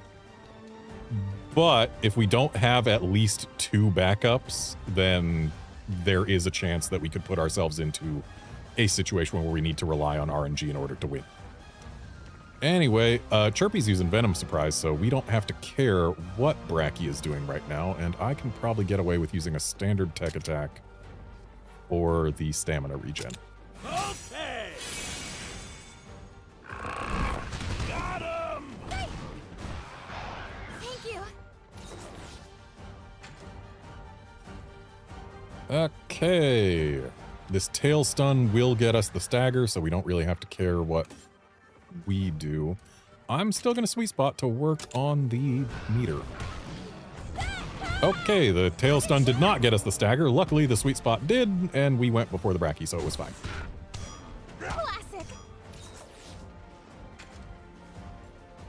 Bird, you are allowed to use composure. That's fine. This bird really wants to use composure a lot, I've noticed.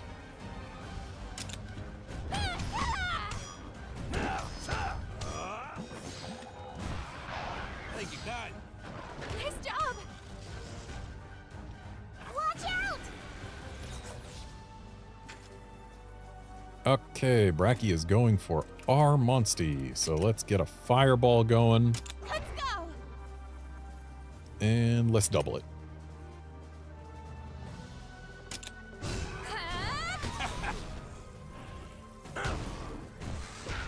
Would've loved to see the burn go through. Okay. Looks like Brachy is using a multi-target ability. If I outspeed it, we will be fine without a kinship right now. If I don't outspeed it, we will not. Though this Gypsyros has the Wyvern Fell up L, I believe. So maybe the tail stun will be enough. Counting on you. Good going. And Ogden got the para, which is nice. The tail stun was not enough, but we've still got the 2 hearts, so we are allowed to lose those. But now we are not allowed to lose hearts, and I do have to kinship on any future uncontrolled multi-target moves. Tail stun will get us the knockdown right now, so I think we just let it.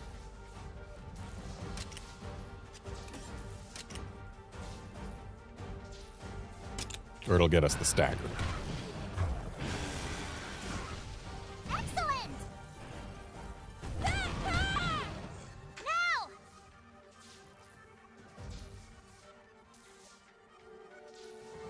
Now. Okay, so this bird has full kinship. We now have 2 birds with full kinship. Let's work on number 3. Let's go. And let's use another sweet spot.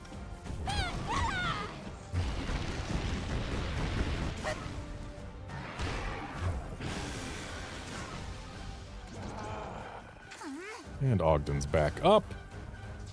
And this is an uncontrolled multi-target move. So here we do have to use a kinship. Counting on you. Ready?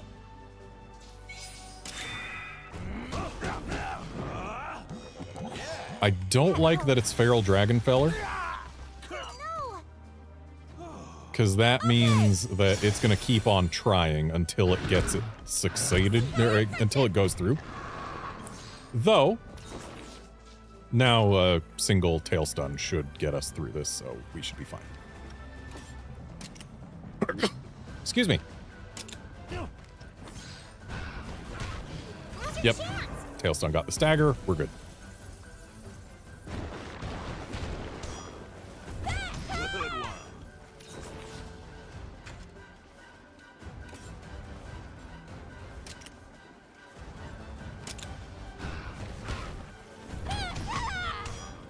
And we are ready to stagger it as soon as it stands up. On ya. Thank you. which is good because it looks like we've got another multi-target move incoming. Let's go ahead and recover some stamina. Excellent. Yeah.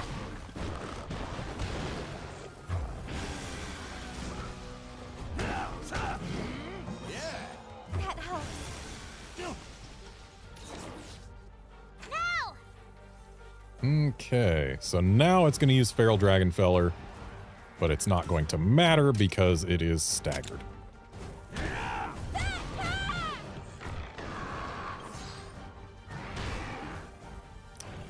Okay, now it does matter. We got the stun at a bad time. Because we got the stun last round, I have to use one of my kinships right now in order to survive this. Ready? Okay.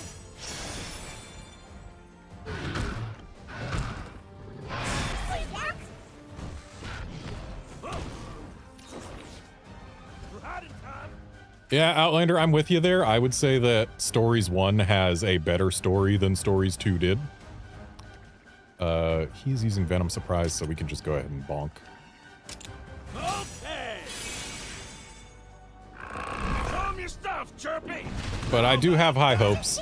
I am very much hoping that Stories 3 ends up having a very good story. Thanks. Okay, Tailstone is good. We need to use some sweet spots because this guy is probably still going to be using Feral Dragonfeller as soon as he gets up. And we need to get him staggered before he can. We need him to stagger without stunning. Otherwise, we are going to lose.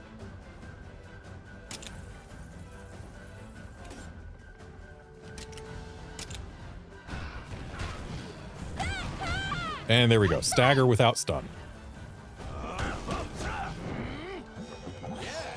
That helps. Now. And let's try for a toxic sweep because this guy isn't poisoned at all right now, and we need to get more damage in. And that way we can guarantee no stun happens this turn and Feral Dragonfeller goes through without hitting anyone because it's staggered. No Nox poison. Sad.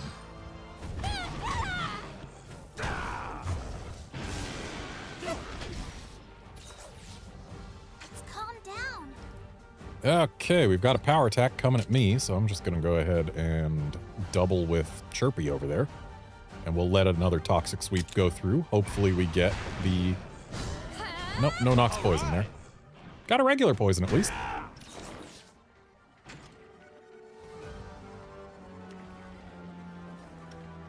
Okay, so now we have got an uncontrolled multi-target move coming in. So this is actually very bad. I don't have a kinship to use here. So what we have to do is use a tail stun and a sweet spot and hope that that's enough. It can be. If we outspeed the Brachy. If we don't outspeed the Brachy, we might be in a bad way.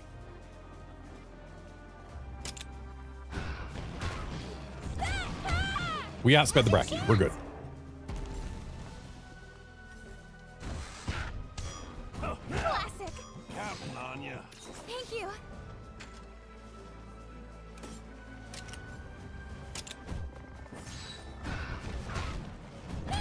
Good one. Nice job. Watch out. Right in time. Okay, Ogden's on Chirpy. And he is going to win this head-to-head, which means we can let our Gyps Rose do what it's going to do for the kinship, and we can bonk the Brachy in the face for the for the stamina. Hey.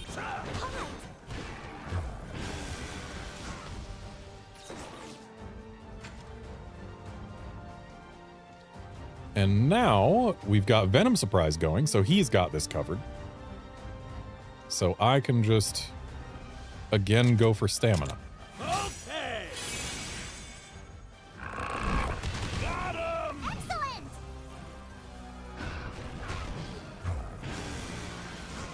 And now we need Now! nothing special. This is fine, whatever happens. Let's swap to another bird, build up some kinship. Counting on you.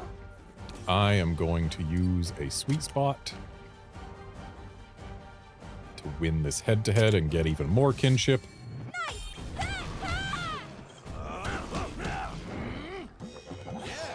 That helps.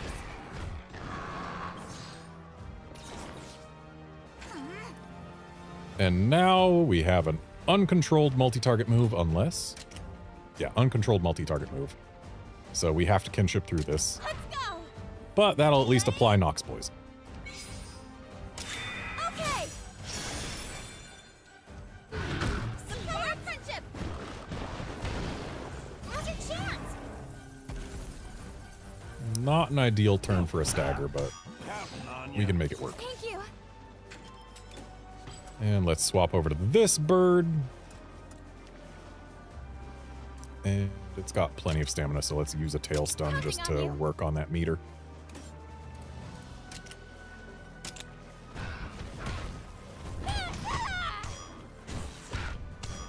Classic.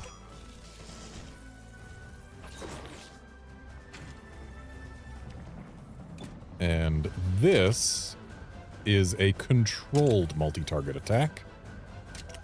At least assuming we go first. There we go. So we need no stun next turn. Now! Egg Skill Composure will in fact prevent a stun. Great choice. So Feral Dragonfeller goes through, misses everyone. That helps. Let's calm down. And now we've got a power attack coming straight at our face. This bird is full on kinship. Let's go ahead and try for a Nox Poison. Let's go! And I will just do a regular speed attack because I am out of stamina.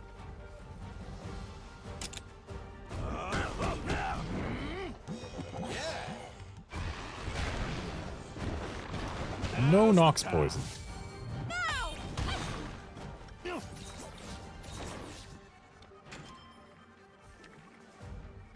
And this looks to be an uncontrolled multi-target attack.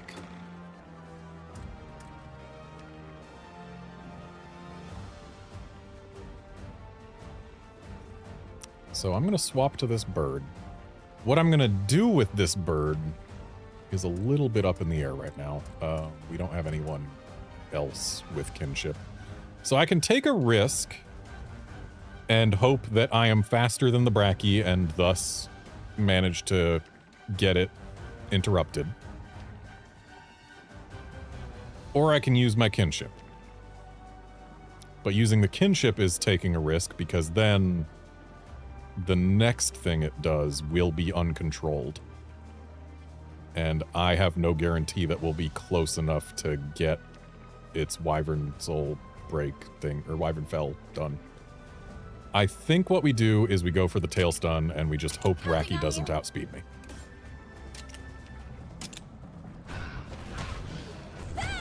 Brachy does not outspeed me, we're good. Good going.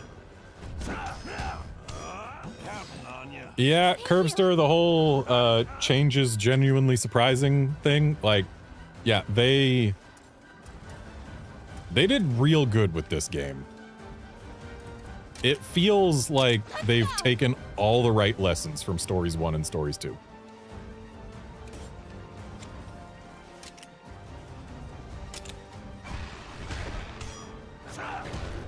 You're on a roll. Watch out! Okay, guys going for me. We can double with Chirpy. So let's double with Chirpy and let Rathian do her Toxic Sweep.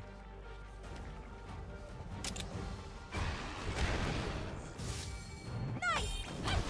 Why did I not double with Chirpy? Excellent! Well, whatever. This is a totally fine thing that we can allow to go through. Let's bring out a bird who needs kinship. And now we've got 2 things with kinship, so that's nice. Let's bring out this bird and get some fireballs going. See if we can add to the damage over time we're getting.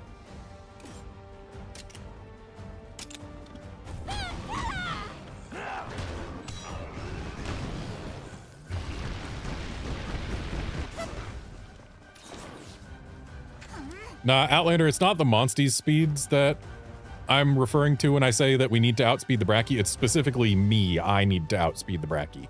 Like, my rider needs to outspeed the Brachy. My Gypsaros, when they use Tail Stun, it has priority, so they will always go first. So they are never a concern here. It's just sometimes the Brachy outspeeds specifically my rider, but most of the time it doesn't. And I don't know why. And as far as the new dens being really short, the devs have talked about that. Like, it was a decision made to make it so that we can get in, get eggs, and get out a lot faster, which does matter in this game, because this game has a much higher focus on getting eggs and then releasing monsties and whatnot, so I appreciate it. We don't need the mini dungeons. They're putting all the exploration in the overworld, which I am totally fine with. Anyway, he is going for Chirpy, and Chirpy's going to win this head-to-head, so that is totally fine. I can get away with just doing a standard attack here, I think. Nice. Now's your chance. And in fact, we were able to get away with just a standard attack. And now this Cuckoo is at full kinship, so we now have 3 monsties at full kinship. Let's work on number 4. Let's go. Why are you using Venom Surprise when it's down, Ogden? You are wasting your kinship move. How about that? Sure, he's going for the guaranteed crits, but like, Watch out. that is not a concern here. We are not doing real damage with our actual attacks. So I could let my bird use Composure and hope that I am faster than the Brachy, but when I have a guarantee here, we will get the the stagger if we have Tail Stun. And this is Feral Dragonfeller time, so yeah, we definitely want this stagger up. That helps. So now Feral Dragonfeller is going to miss. Egg Skill Composure is great this turn because that way we don't stun the Feral Dragonfeller. We just let it ride and get some Wyvernfell up.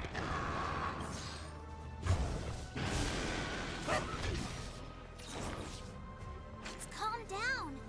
And the Brachy is now going for me with a power attack. Let's try for a Toxic Sweep. Counting on you.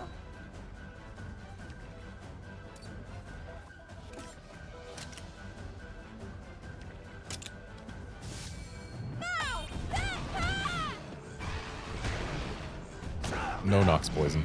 Counting on you. Thank you.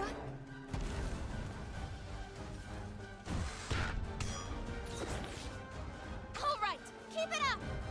Okay, Dread Queen is empty of stamina, so let's get a bird back. Let's go.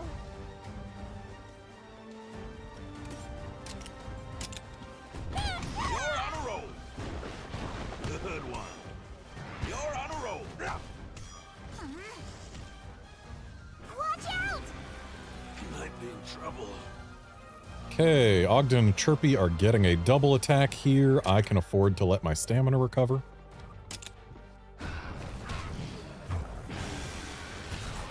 I could not afford to ignore that. Well, actually I could because Ogden used Vital Essence on us earlier.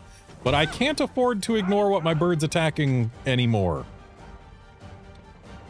So this Tail Stun will get the stagger. Or it won't, but then we will. So we're fine anyway. If Brachy outsped me there, it would have been an instant loss. Okay, egg skill composure is totally acceptable here. Though, this bird is at full kinship. Let's actually work on kinship with a new bird. Counting on you. But still use egg skill composure. And let's bonk for stamina. Thanks. That was a single target punch, wasn't it? Okay, so this time we actually do need to use a kinship. But we've got the kinship to use. Ready? Okay. And there it goes. So that also gets us a Nox Poison, which is great. Nox Poison is where our damage comes from. What is this? Is Brachy... Brachy's using a multi-target move that is uncontrolled, but this Tail Stun will control it, so... yeah, we just need to Tail Stun. Let's Tail Stun with the bird who has a slight amount of kinship, just to start building that up more. And we will Sweet Spot. Ooh, it's Feral Dragonfeller time. But we gotta topple, that is not ideal. But we should still be able to get it low enough that it won't matter. So let's Sweet Spot again. This should be fine. I shouldn't need to use a Tail Stun right now. You're on a roll. Yeah, totally fine. That helps. Watch out! Okay, so now we need a Tail Stun, or it's gonna go through. But Tail Stun will stop it, so Tail Stun it is. This will do it. Yeah.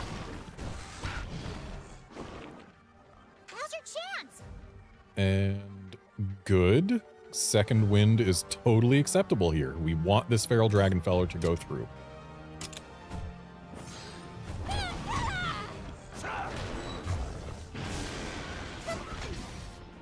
calm down. And now the Brachy is going for me with a speed attack, but it doesn't matter because Venom Surprise is happening, so let's just go for a bonk. Okay. Got him. Now! A stagger we don't need. Good one. Thank you, guys. Chips Rose is perfectly allowed to use its power attack right now.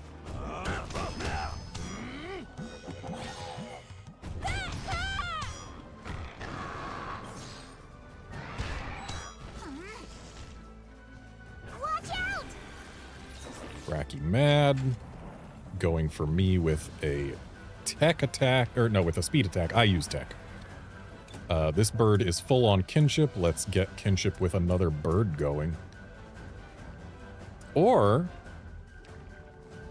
no, let's just play it safe. We will get kinship on another bird. Let's go!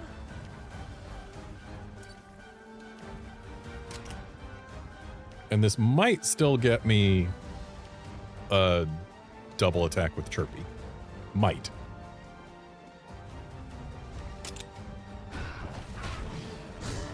Yay, double attack with Chirpy. We've got this. We have got this.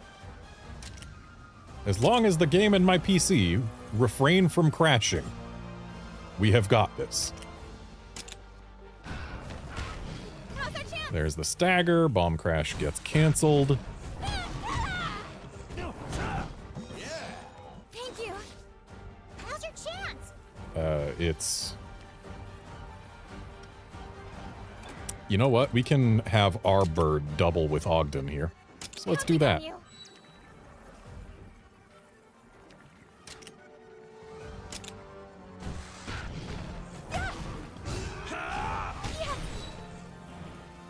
There was a chance that we could have gotten a burn. That would have been nice. So now I believe we do need a kinship. So let's switch to a bird who we can do it with. Yes, we do need a kinship. Okay. Support friendship. Help.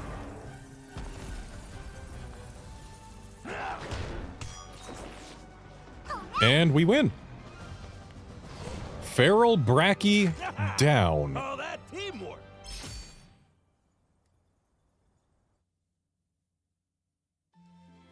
Which means we've got a new camp and a new place to release monsters.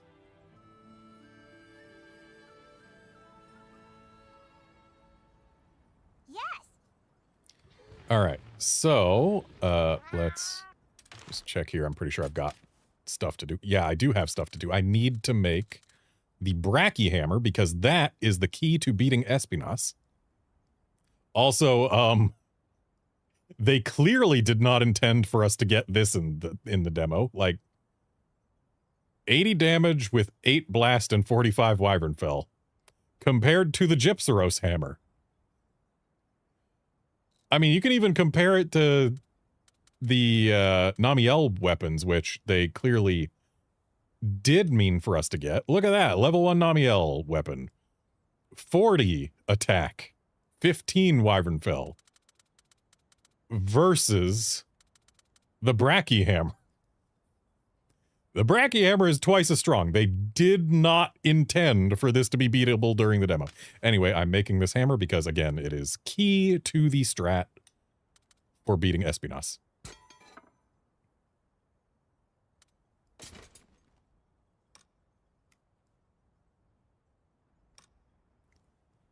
And then I'm going to make the Brachy armor.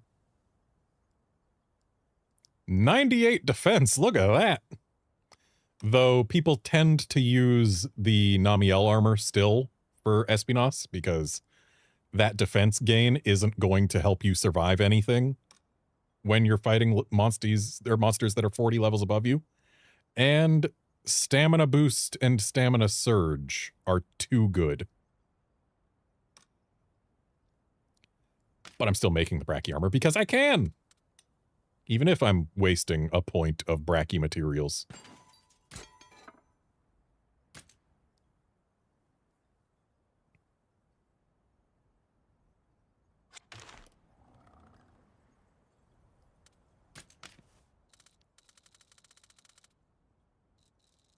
There's also the Brachy longsword. And I believe... Oh, there's no Brachy bow. Well, there's the Brachy gun lance. But no, we make the Brachy hammer. And we are happy with it. But yes, Outlander, there are other even crazier fights. There's Espinas and there's Namiel, both of which are defeatable in the demo. With the right strats, the right luck, the right equipment. And the whole reason I came back to beat this Brachy is because people found a relatively reliable strat, which I managed to put into play there. And also, because beating the Brachy is the key to beating the Espinas, and I want to get a Spiky Boy, because you can get a Spiky Boy. Incidentally, getting a Spiky Boy is the key to beating Namiel. But now that we've got this place unlocked, what I need to do is go grab a handful of Dread Queen eggs. Because the key to beating Espinas, besides having a Brachy hammer, is getting 3, count 'em, 3 neutral element Dread Queens. Which you can only get by releasing Dread Queens in this region. So yeah, I need a handful of Dread Queens to then turn loose. I also need to turn loose a handful of other things there, because we need to get the region level to S. But we don't care what level, or what shininess the Dread Queen egg is, we just need Dread Queen eggs, so... We just keep on grabbing eggs until we see a Dread Queen, and then we bounce.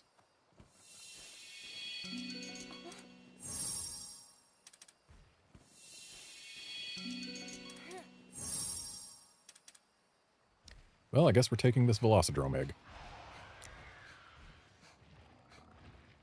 And that's a Gypceros, so it shouldn't be able to catch us. All right. Actually, before I... Well, no, because we need to worry about Dread Queens first and foremost. I don't need to care what things we need to release beyond Dread Queens until after I have the Dread Queens. Ooh, extra gathering spots. That's good. Because there is a chance on these extra gathering spots ones that this chest contains a vital essence. It had a paintball for us, which... I mean, that's fine and all. But a vital essence would be good. I've only got one. I would like to have more than one. And this is the only place in the demo where you can get a vital essence, is in dens that have extra gather spots. Dang, I was having such an easy time getting Dread Queens earlier, and I do not like that that's a Nerscylla. I think we're going to leave with this Nerscylla egg. I'm pretty sure Nerscylla is one of the things we need to release a bunch of. Nerscylla is the only monster that can reliably catch us after spotting us if we leave as soon as we get spotted. So, yeah, I don't want to fight a Nerscylla at night. So we are not fighting a Nerscylla at night. Simple as that.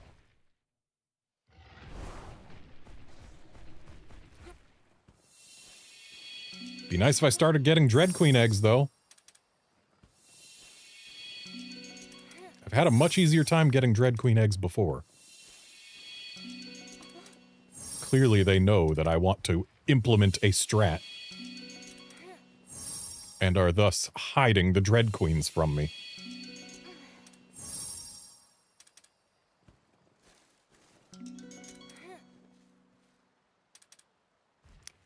Cool. Royal Ludroth is utter trash. We do not want it. All right.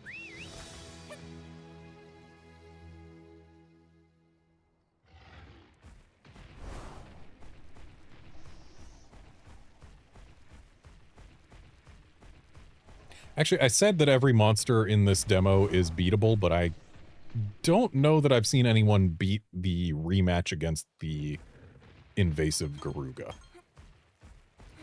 I wouldn't be surprised if it was beatable at this point, considering Namiel and Espinas are beatable. Brachy is beatable.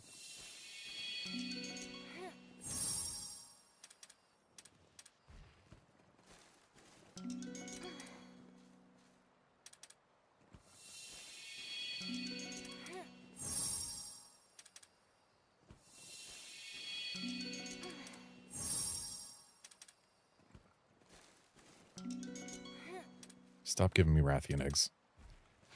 Okay, I guess we're stuck with a regular Rathian. Incidentally, regular Rathians can only be released by sending them into the wild, probably as an insurance thing to make sure that players couldn't screw themselves out of being able to get Rathians at all by releasing the only Rathian egg. But then again, this den's still here. But then again, that egg, or that den, even if you go back to it, the egg isn't back.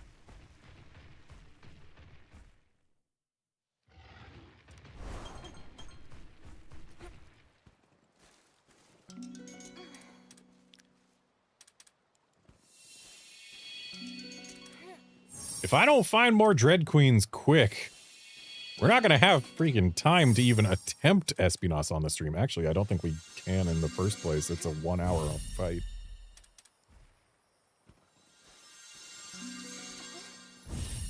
So I guess the rest of this stream is just prep for Espinas. I might do another stream later. Like another day to try and beat Espinas, but I might not, because... I mean, there's plenty of videos already of people beating it. Go watch one of them if you want to spend an hour watching someone beat Espinas. It's what I'm doing. I'm just using their strats. Just don't be surprised when I have an Espinas when the full game releases.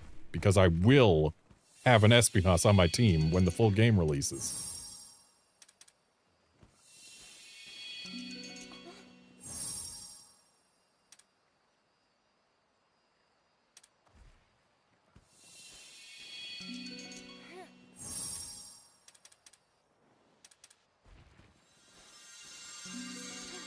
Game, please just give me Dread Queens.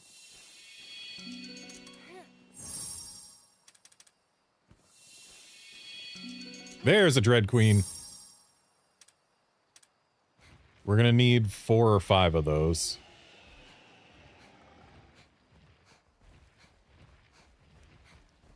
All right. Go!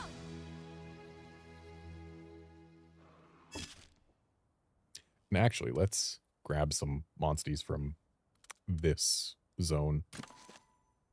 Just because of the silly things we can see.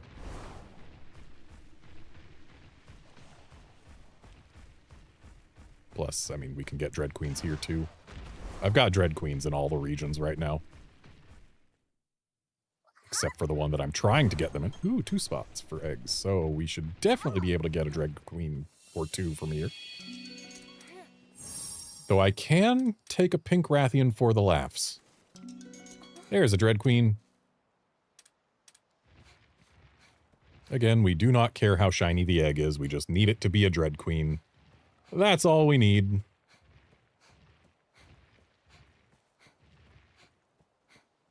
All right.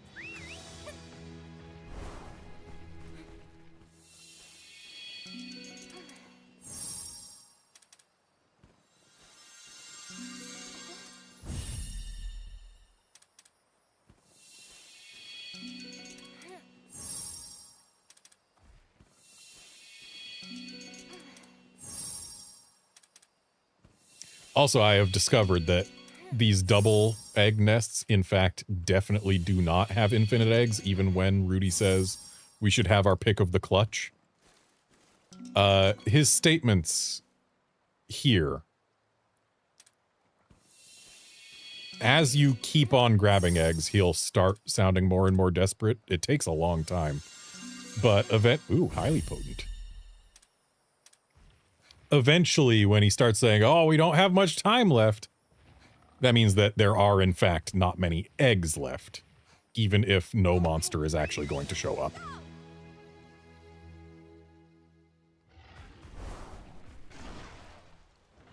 I learned this while trying to get my trio of blue-purple Gypsaros.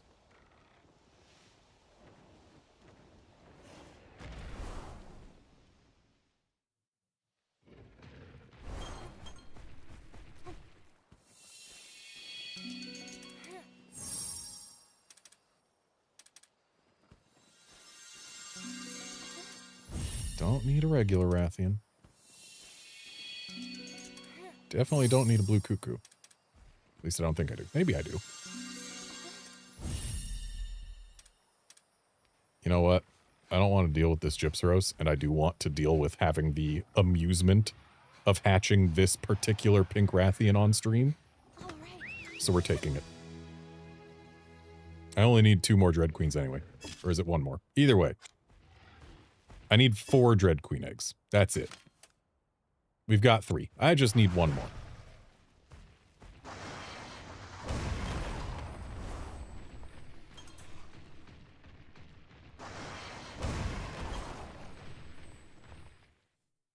Yes. Ooh, bonus gathering spots.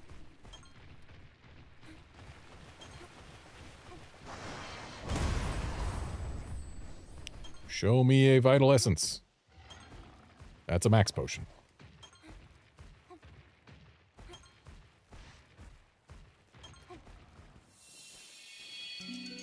Show me a Dread Queen.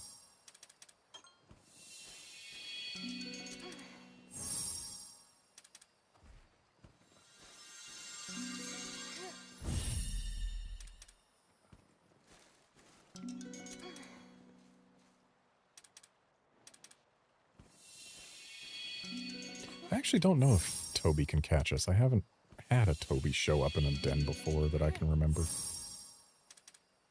Okay, well, we are hightailing it out of here. Hopefully, Toby can't catch us. That looks like it's going to catch us. Alright, so Nerscylla is not the only thing that can catch us if we leave after it spots us. Well, say goodbye to that Plesioth egg. Oh no. An egg that I didn't really want. Though it would have been amusing to hatch that one as well. Just not as amusing as with the pink Rathian.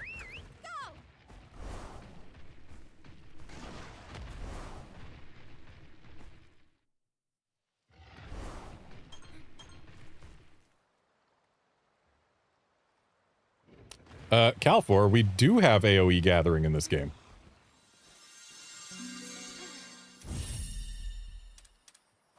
I mean, check it out. Here I am. We've got the bones on one side. We've got the seeds on another. I'm going to press X exactly once. Look at that. We gathered them both. We do have AoE gathering in this game. It's not a huge AoE, but it's big enough.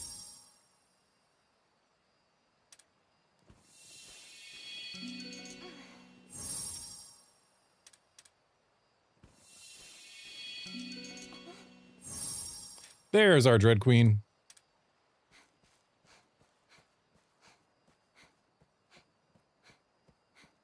So that should be enough for us to get Dread Queens 2S in the new biome.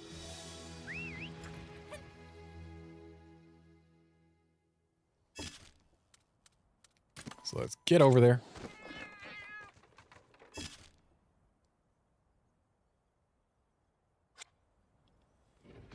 And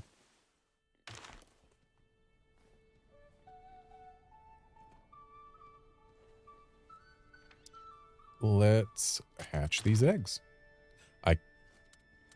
Why? Oh, I need to get rid of one Monstie. Who do I get rid of? I guess we get rid of one of these Gypseros.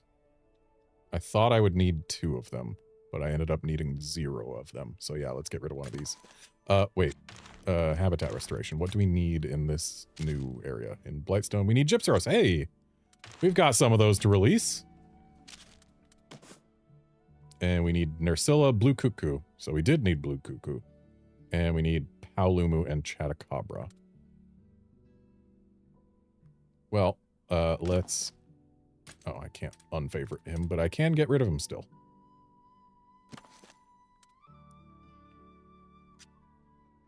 I'm going to keep the spider I've got right now. Because we do want a fire spider for the Espinas. Okay, now we can hatch Monsties. Some of these I'm going to have to get rid of. But whatever.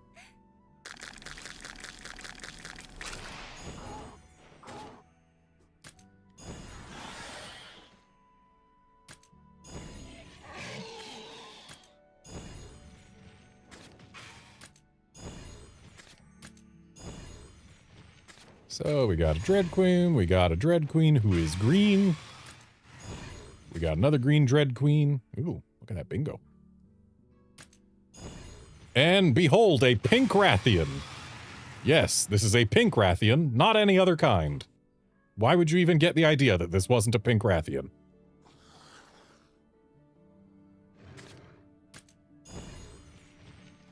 She got a nice bingo, too. Okay, now to restore habitats. Yes, restore habitats by releasing a swarm of Dread Queens into a place where Dread Queens don't normally live.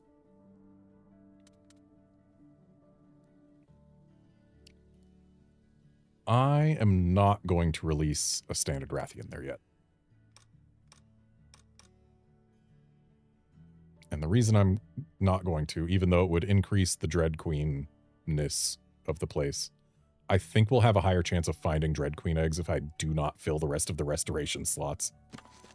So let's release only Dread Queens as far as things that don't already live there. 4 Dread Queens should be enough.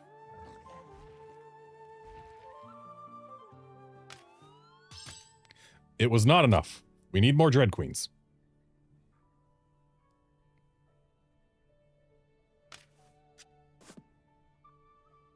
Also, now that I've got all of these unlocked, any eggs that I hatch in any of the regions will now have 3-star max HP increase, which means all of my Monsties are technically outdated.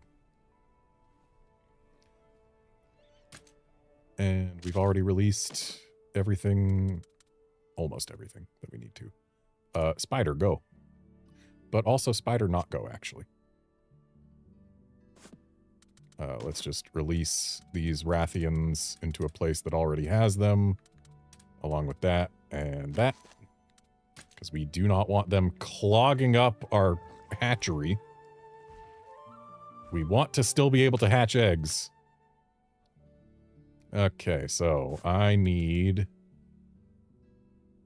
blue cuckoos, nersillas, chatacabras, paulumus, and dread queens. Well, good news, we can get all those in the region that we're actually trying to release things into. Incidentally, this region is the one that I've most frequently seen super rare dens in.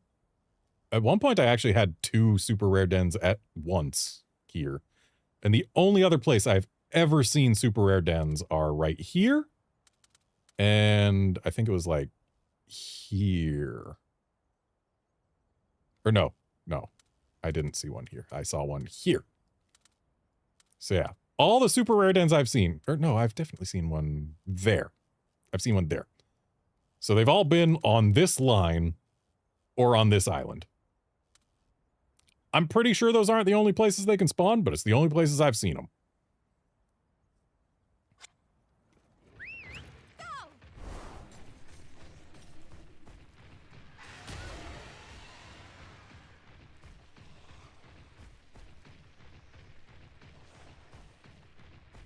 We actually had a super rare den on camera earlier in this stream. Okay, it's a 2 egg spot den, but it's also got a Nersilla in it. We need to not wake up. So, as soon as we see an egg that we can take, we take it.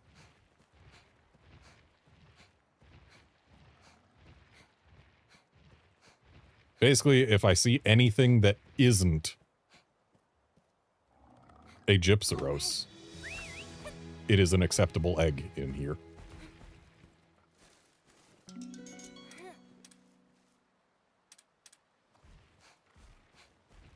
And the reason we egg hunt at night is because nighttime has a higher chance for special events in dens, which includes double nests or bonus items. There's also the barrel feline event, which just has the place completely filled with barrel felines, but that doesn't really matter unless you are trying to level up the monsties in your party. Which I am not right now, because they are all capped. And it's going to be a bit before we get any new monsties that I need levels on. Okay, we absolutely take a Dread Queen. Though admittedly, getting the eggs from this region is less useful than getting them from other places. In terms of how much we're going to get for releasing the monsties. Because the amount that they add to a region's restoration is based on their level at the time of release. And eggs that were gathered in a region that already has things at S rank will hatch at level 6 instead of level 1. Which makes them worth a lot more. But I'm pretty sure this is also the only place I can get Paolumu eggs to begin with, so maybe I should just be going for the Paolumu eggs in here. And now time to go to another region and grab eggs. We needed Nersilla, Blue Cuckoo, Paolumu, Chatacabra.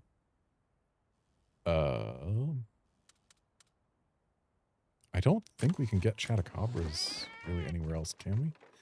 I changed it today. Oops. We can change it tonight later. That's fine. Next time I fast travel. Let's just take a look. Where can I get Chatacabras? I can get Chatacabras only there and also in Broadleaf Basin. Okay, Broadleaf Basin. Got Chatacabras and Blue Cuckoos and Dread Queens. So that's 3 things that I need. Sun Petal Plains has Nersillas and Dread Queens. So only 2 things that I need. Mirror Lake, Nersillas and Dread Queens. So only 2 things. So yeah, let's go to Broadleaf Basin.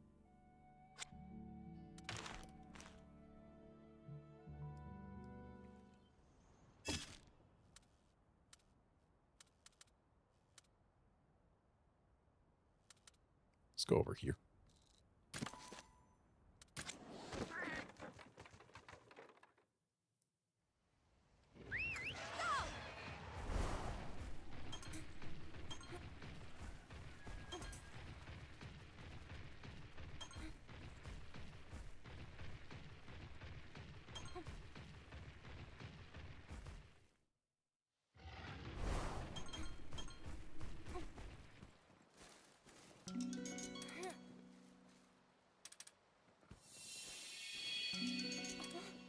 All right, that's a Chatacabra. We take those, especially from a place where we can get them.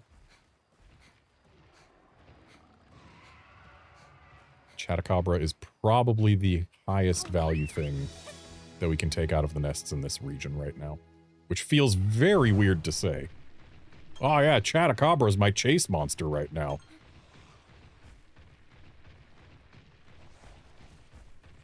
Can't get enough of them Chatacabras.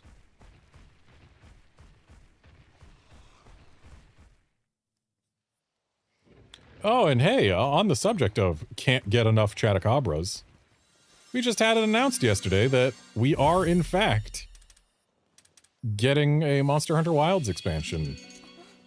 Not that it's a surprise, but we are, in fact, getting one, and we'll get more information on it in summer.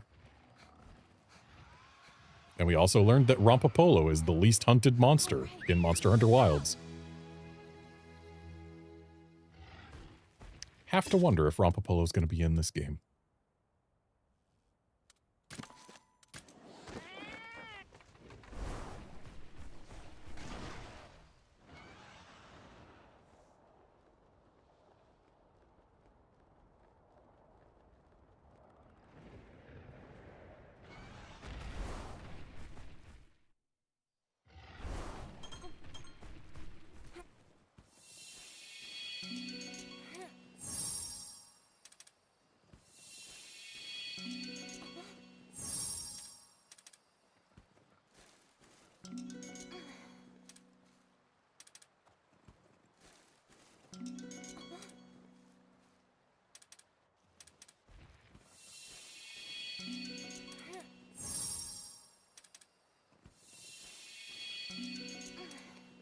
Come on, give me one of the species I want. Nope, we are stuck with a Rathian egg.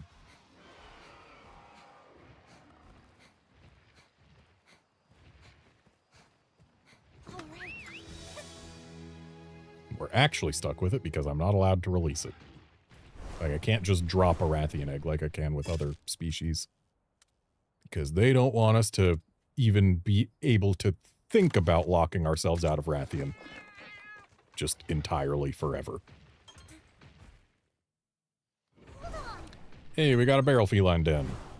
I would care if I cared. But I've got plenty of paw print stamps at this point. And I don't have anyone to level up right now.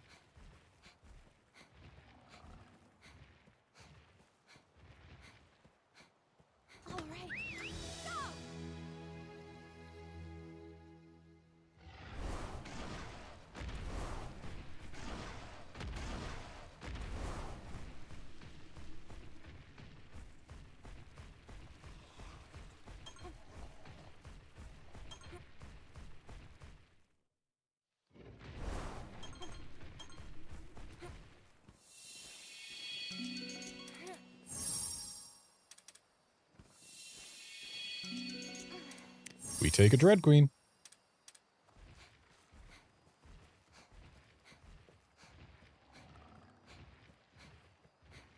Calfor, if you go back to the invasive den, there is no egg in it. It's just still on the map for if you want to try the Garuga refight. Like, they could have made it so that if Rathians weren't anywhere on the map and you didn't have any eggs, that the egg respawned. They could have done that, but they didn't. And honestly, that would be a little exploitable.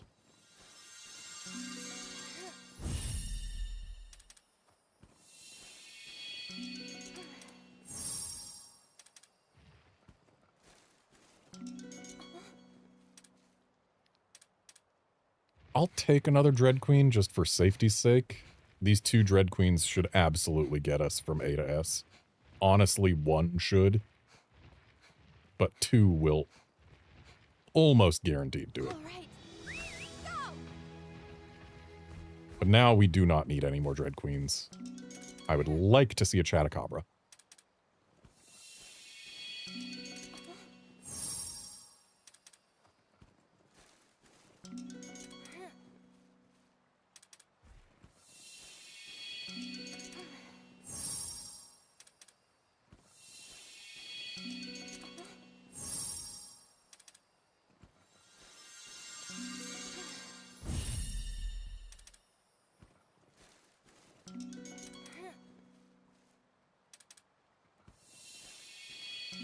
Like, seriously, there's a Chatacabra egg right behind me. Garnet, all you gotta do is look behind you. It's right there. Just grab it.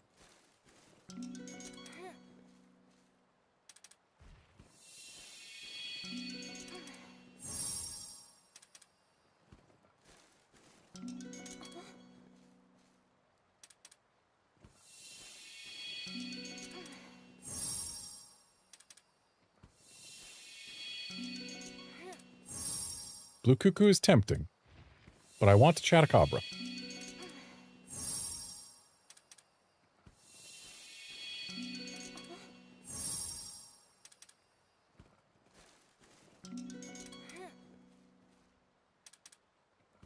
So, fun fact, people have used Espinas to help them repel Namiel in this demo.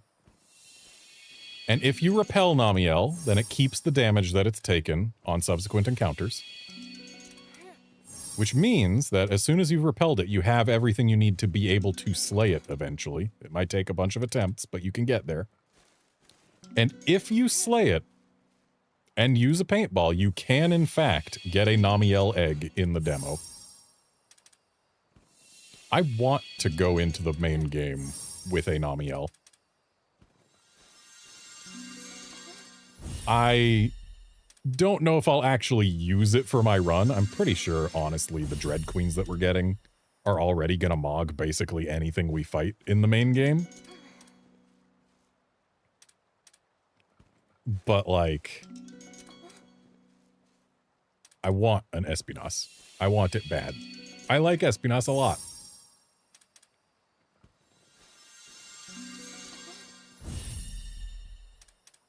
One of the few frontier monsters that I very much do appreciate the aesthetic of.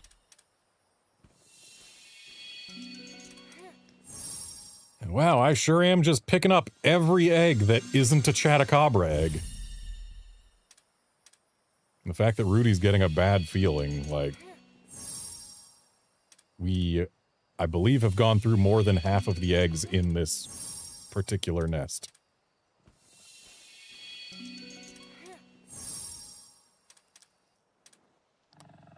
Oh, great. Now there's a Toby here. So I guess we are not getting a Chatacabra. We're just taking this Blue Cuckoo and leaving so that the Toby doesn't catch us and we don't lose 2 eggs. All right.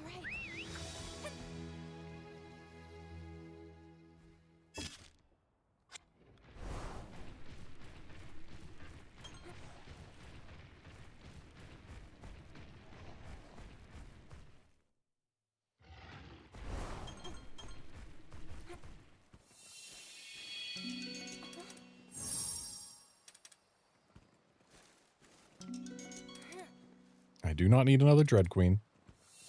Give me a Chatacabra. Actually, there's no Chatacabra egg. Nope, there is a Chatacabra egg in this nest. We're going to keep going.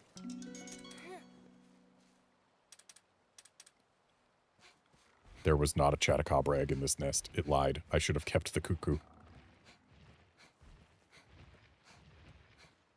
All right. Go!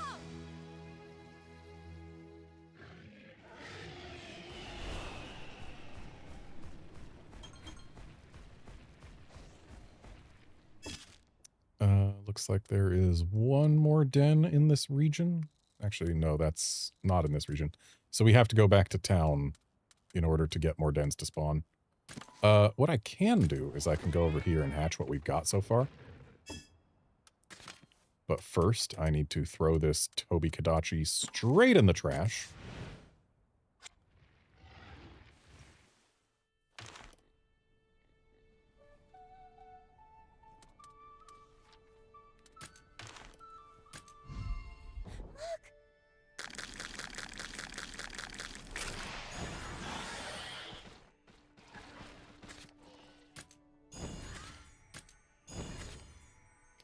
So, this is what a normal Dread Queen Rathian looks like.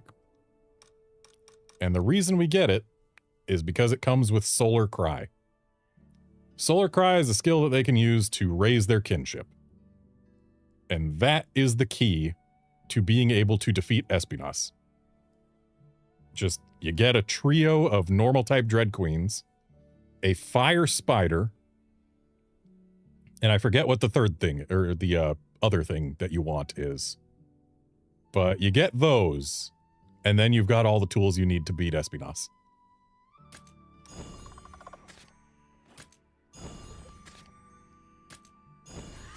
Basically, what you do is you rely on it starting the fight asleep to farm kinship. You rely on when it's using a speed attack while enraged, your spider uses its sleep sting to try and put it to sleep. And you just try and farm as much kinship as you can so that you can use kinship to stop it from doing nasty things.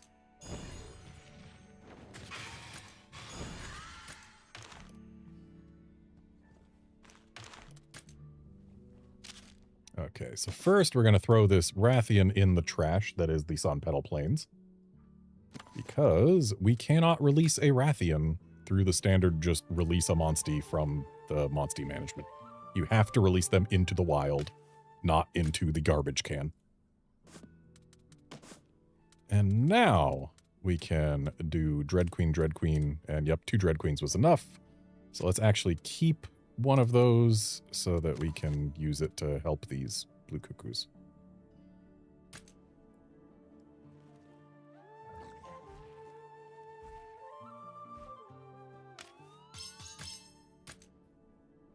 Okay, blue cuckoos are done.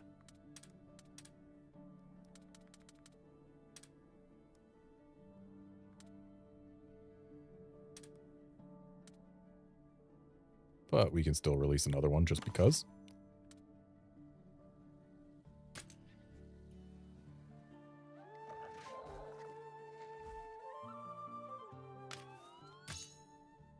All right. So we're going to need one more Nercilla, 1 or 2 more Chatacabras, and then 2 or 3 more Paolumu.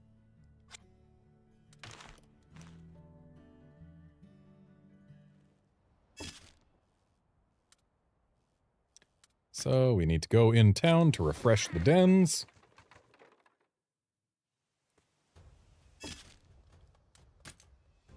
And then we come on back out at nighttime.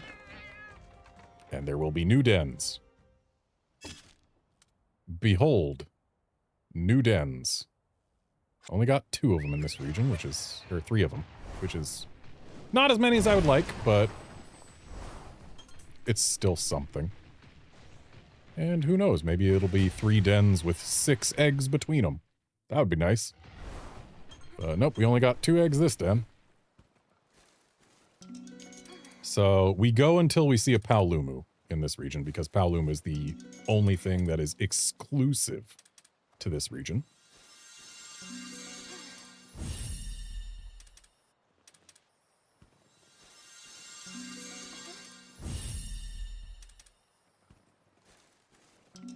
There's a Lumu. As the very last egg here.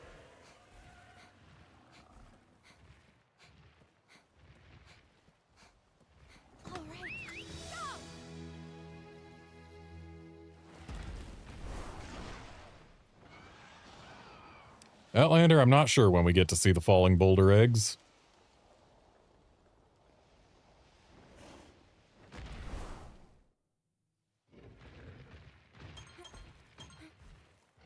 Maybe if Garangolm is in the game.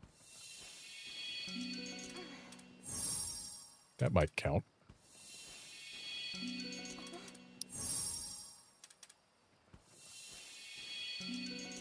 Hey, we got another Paolumu.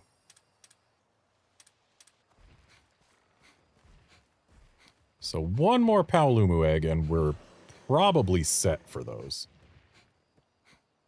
All right.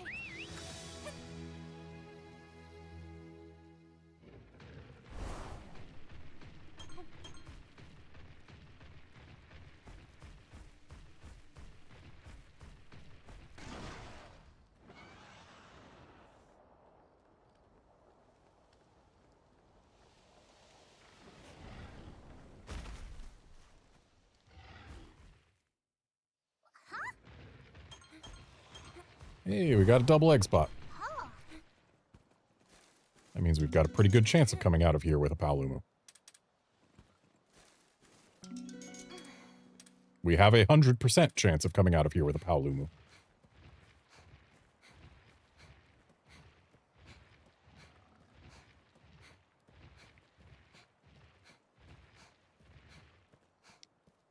All right. And just for safety's sake, let's see if we can get a second Paolumu from here. 4 Paolumus should be plenty enough to get us to S for them. And they are the only ones that we cannot get to S via any other region. Of course, now I'm finding all the Chatacabras in the world.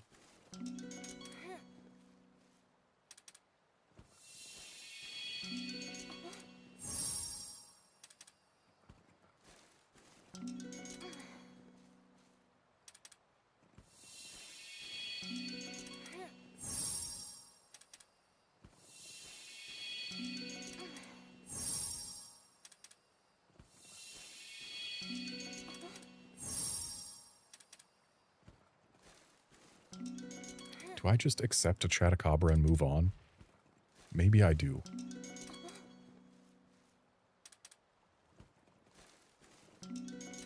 Because again, 3 Paolumus is probably enough. Yeah, we'll take a Chatacabra and move on. Especially because when we release other normal type monsties with the Paolumus, they will increase the Paolumu's rate anyway because they're the same type.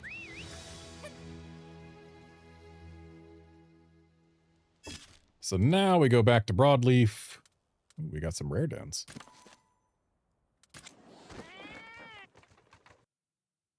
We got a crash. Cool. At least it wasn't the whole PC this time. But this is not ideal, and I am sincerely hoping that these game crashes and PC crashes are not a result of my processor dying again, because this is still an Intel 14 series. I have gotten the updates that are supposed to make it not kill itself, but who knows? Maybe the degradation still happens and this processor is still dying. I have to hope that's not the case.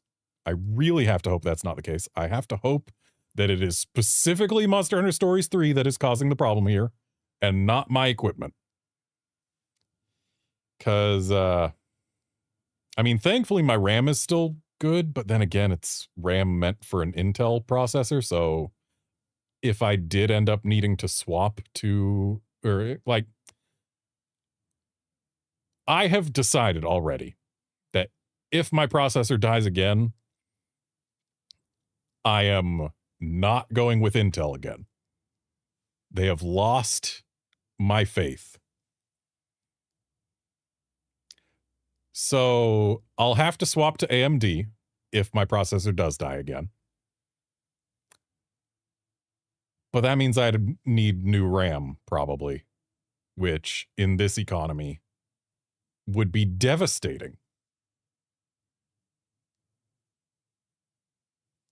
So yeah, I'm just super hoping that maybe I got a bad install of this demo, or maybe the demo just is like this.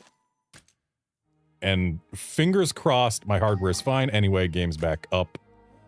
We shouldn't have lost too much progress from this autosave. And thankfully, I dropped a hard save after we beat the Brachy, so never have to fight him again. And it looks like... Oh, right, it re-rolls the dens. So now we've got 3 dens here. How am I doing on eggs? Do I have any eggs in my pouch? I have none. So last auto-saved when we fast-traveled here. I guess we're going for Paolumu eggs.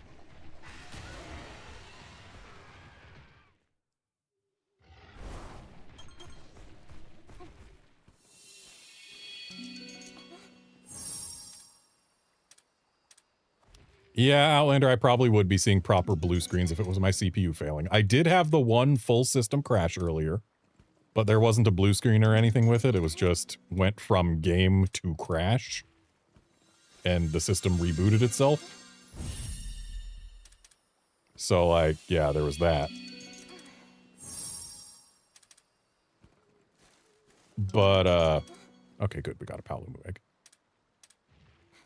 Another thing, like, every single time my CPU has failed, the first program to start having problems was always IQ. Which, it's not having problems right now, so I can only assume that the canary in the coal mine that is IQ is breathing fine and not dying, and therefore my CPU is hopefully okay. If Monster Hunter Stories 3 is more of a canary in the coal mine than IQ is, then that would be really, really weird.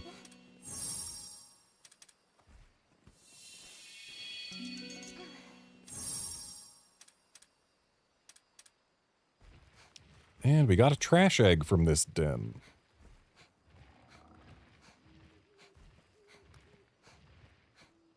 All right.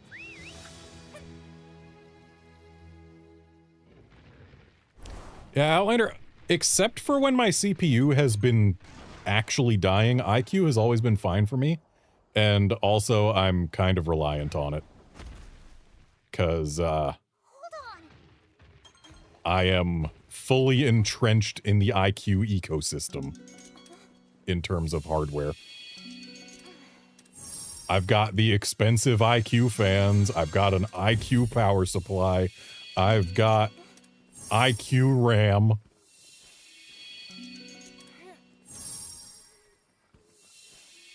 Like, I could not be more entrenched in that ecosystem if I tried.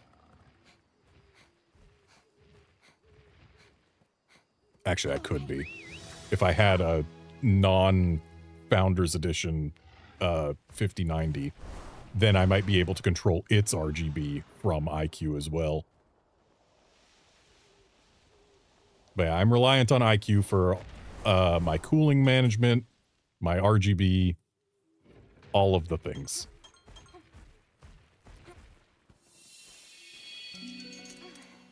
But thankfully, IQ, again, has not caused problems for me, except in such cases where the problems were actually caused by my CPU dying and not by IQ.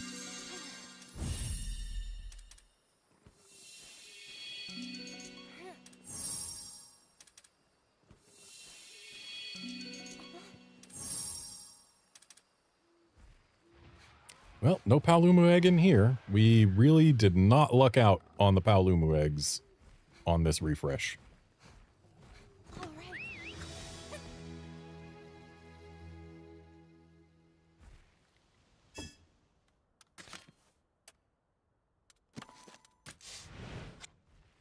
So let's actually fast travel back to Azuria. And then get those dens refreshed, because I want the Paolumu eggs.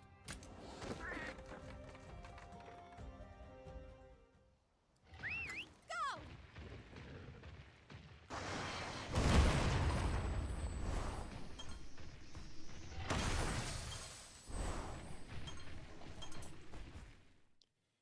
Yeah, Outlander, I'm not gonna lie, part of why I am so deeply entrenched in the IQ mines is because of how much simpler it makes cabling everything. Like, I actually spent this Sunday, you know, 2 days ago, I had finally gotten to the point where, since I got a new case and transplanted my rig into it, I finally had a full second system's worth of parts that I had upgraded out of. And so I spent the time building a second system that I am going to later sell because, yeah. And I had forgotten what a hassle it was when you have freaking, let's see, 1, 2, 3, 4, 5, 6, 7, 8, 9, 10. When you have 10 fans in your case that do not daisy chain, how much of a freaking hassle it is to manage all of the wires for them. Especially when 8 of the 10 are RGB fans and therefore have 2 wires each. Meanwhile, my IQ fans, like, every last one of them is daisy-chained. So I have exactly 2 wires going from the fans to a hub. Instead of, 18. I will take 2 over 18.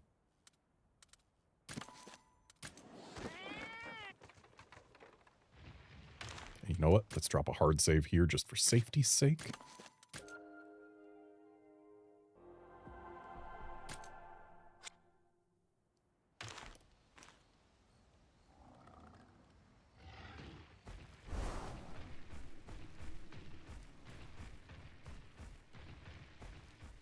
So, fun fact, on the subject of Corsair RGB things, for my birthday, I ended up, as one of the things I got, getting a thing that, like, I got money for my birthday, but as far as what to spend it on, I learned that Corsair sells, quote, lighting enhancement kits, end quote. All right. What are these?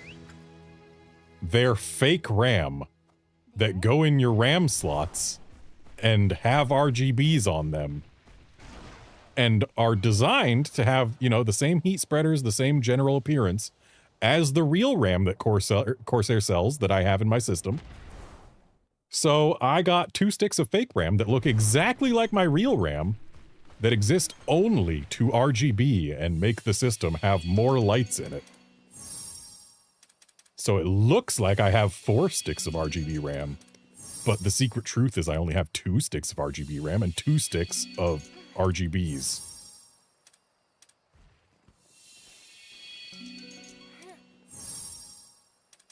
But because these RAM sticks don't have RAM in them, clearly that means that I now have somewhere to download more RAM too, which is the mistake that most people make when they start downloading more RAM, is they don't have anywhere to put it.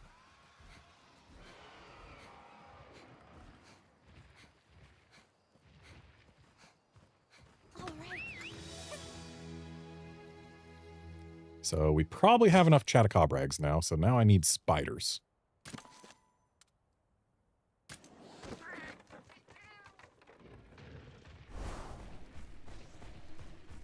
Yeah, Outlander, my case, I went from the Corsair 5000D to the Air 5400, which meant I went from one side being glass to 2 sides being glass.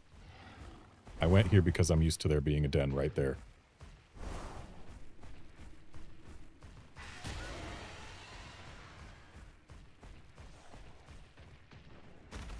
So, and I've got 2 sides being glass. It does mean that I have actually less intake for my GPU, but the GPU has never been the problem as far as keeping it cool. Like right now, I am running at a GPU load of 45%, and it's just at a sweltering 50 Celsius. That's nothing.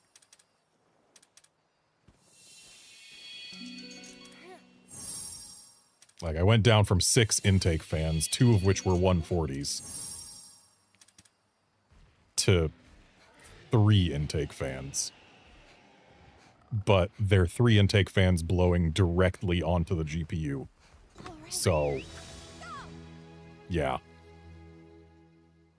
I've got 4 exhaust. I would only need 3 of the exhaust fans. I put the one in the back that is actually obstructed partially by the glass, because it helps my VRMs stay cool. Like, I'm not overclocking, so I probably don't need that, but the board I have can get very power hungry. And if it does that, then yeah, those VRMs are going to heat up, so might as well have it. Keeps things safer. Even if it is very silly when I look at this fan and see that about 40% of it is just completely blocked by glass and has 0 airflow. But people who have tested it have seen roughly 6 degrees Celsius improvement in VRM temps with the fan present versus not. So might as well have it. Plus, it's another place for RGBs. All of the things are RGBs.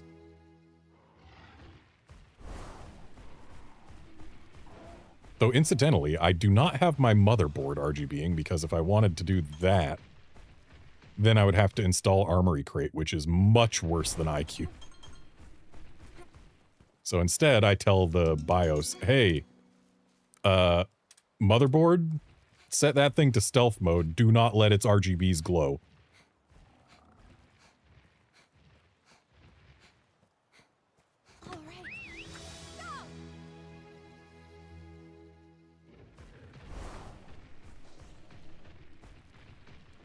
Yeah, my system has got 10 RGB fans, an RGB cap for the AIO hub thing, the AIO pump. It's got an LCD screen on the AIO pump in addition to the RGB cap. It's got 2 sticks of real RGB RAM and 2 sticks of fake RGB RAM. And then the GPU has lights on it, but they're not RGB, they're just W. Because NVIDIA cheaped out on RGBs for their $2,000 graphics card and decided that just white was enough. It's not addressable or anything, it's just a white LED. And it bothers me. But that's okay, because I'm gonna... I've got a plan. A plan to hide the white GeForce RTX logo. Because another thing that I got for my birthday are those really, really stupid cable clips. You know, the things that you put over cables that have RGBs on them that makes it look like the whole cable is an RGB light strip. Yeah, I got some of those. And I'm going to put those on my cables, and I'll route things such that the cable wraps around in front of where my GPU glows and says GeForce RTX, and that way I will be able to take control back of all the colors in my system. Because of course I have my system running with everything set to blue and teal, because everyone knows that makes it colder.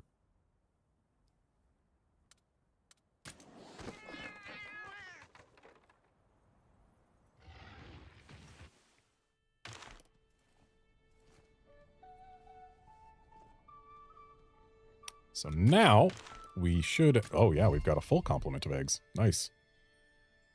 Whoa. And this should be enough for us to get everything to S here. And then we can start going for them normal Dread Queens.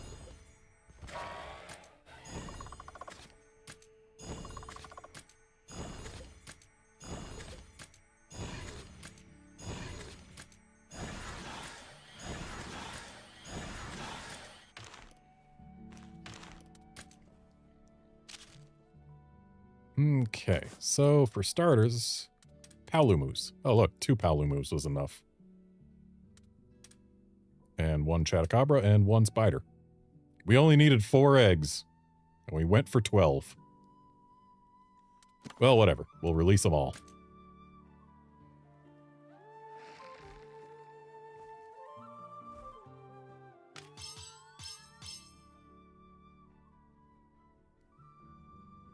Yeah, Monster of Time, I am working to be able to attempt Espinasse.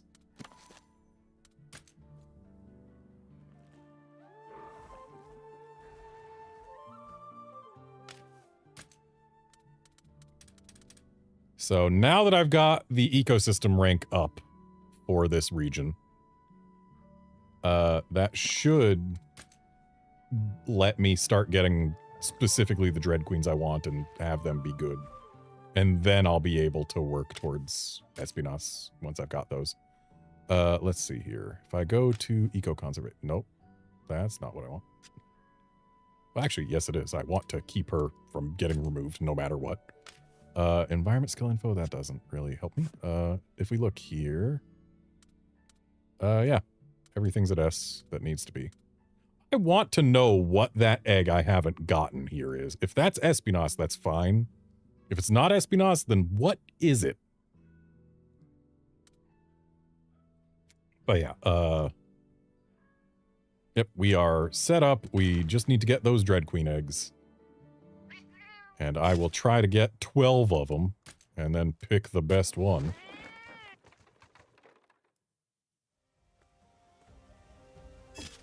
Well, not the best one, the best 3. And then we go back out. Unfortunately, this is the smallest region, so it has the fewest potential den spots, which is probably why it has the highest chances of a super rare den. And looks like we got 3 dens here this time.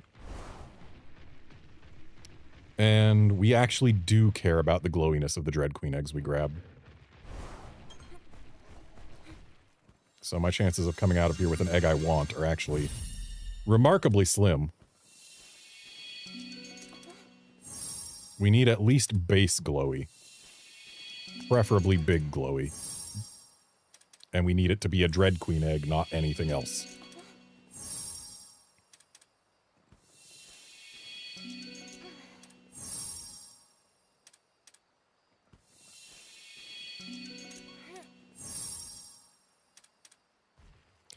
And no Dread Queens in this nest.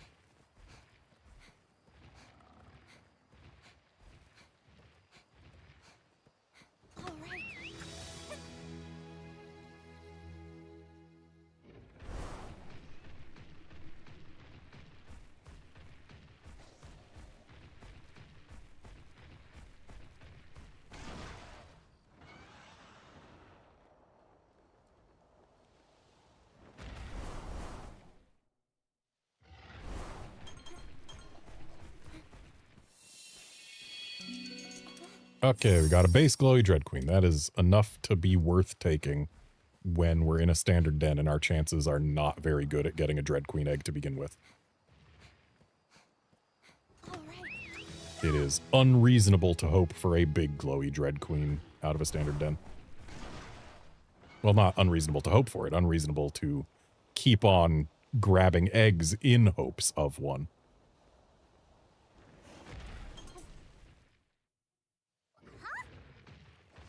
Okay, we have got double nests here in a rare den. So here we actually can try for big glowy Dread Queens. Wrong Flying Wyvern. Wrong Flying Wyvern.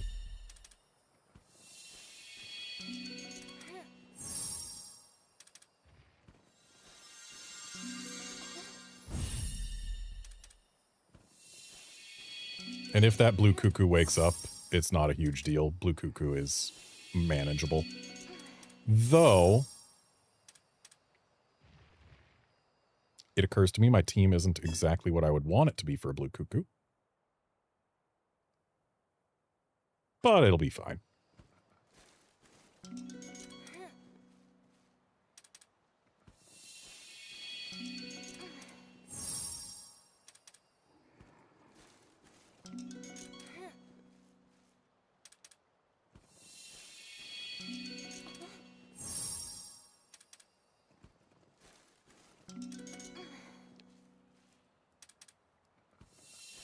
I hope I don't end up regretting having dropped the one Dread Queen I found in here. The fact that I found one means that there have to be more, right? There we go. That's what we want.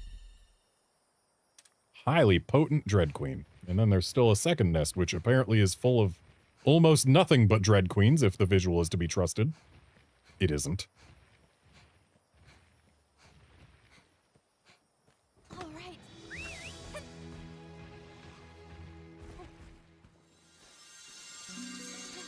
Wrong flying wyvern.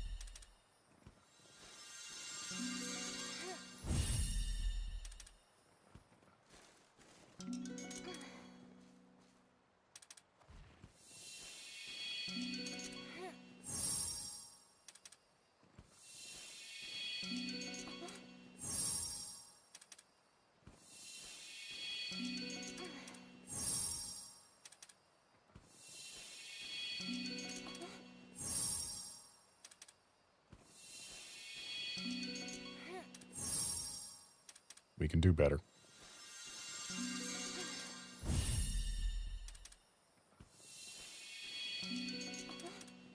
One thing I can definitely say, that blue cuckoo over there is a real deep sleeper.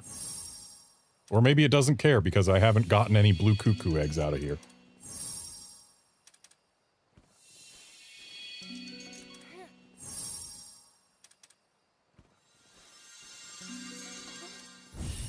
I definitely don't need a really sparkly Chatacabra. I'm sorry, game.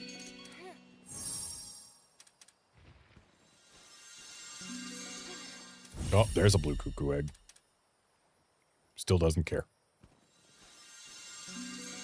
Also, what gives? Why is it sleeping on the ground like that instead of sitting up like bird wyverns are supposed to?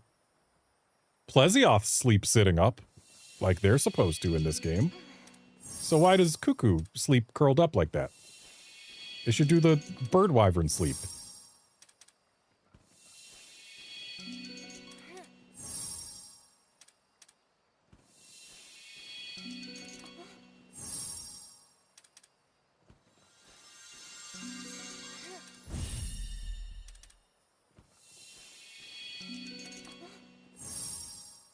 I wonder what our chances of actually pulling a Dread Queen are.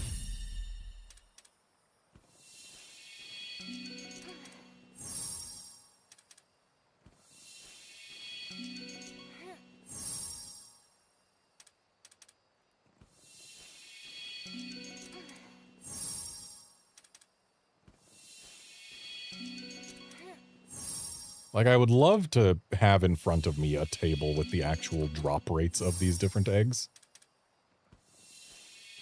I just feel more comfortable making decisions when I know the chances of things. Like, even if I know I'm going for something really rare, seeing exactly how rare it is just makes me feel better. I like to do the math on probabilities for stuff because, yeah, it just feels good having the knowledge. There's what we want. And despite all the eggs we grabbed, that bird is still fast asleep. All right. Go! And now we need to reload the dens.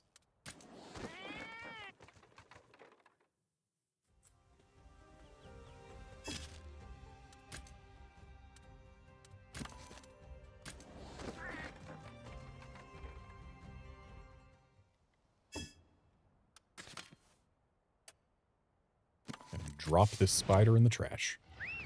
Ooh, we got a super rare den. So, hooray. It'll be my first time going into a super rare den on stream. In my experience, super rare dens just always have the big glowy. Ooh, we got extra gathering spots. Fingers crossed for Vital Essence.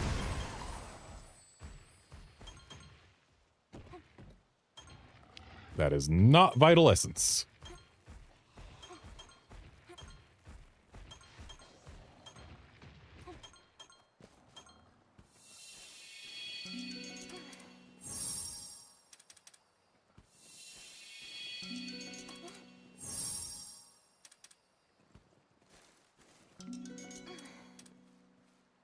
I'm sorry, Dread Queen, but you need to at least glow for me.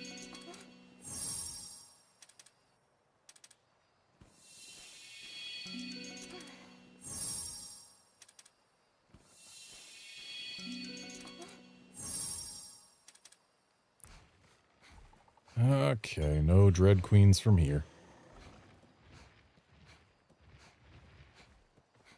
Yeah, Outlander, Vital Essence is the item that restores a heart that you have lost.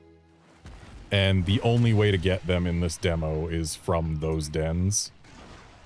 Like, in the main game, there will be plenty of other ways to get them. But they're a very useful item to have, and one that we cannot get large numbers of in the demo. I've gotten exactly one, and I would love to have more.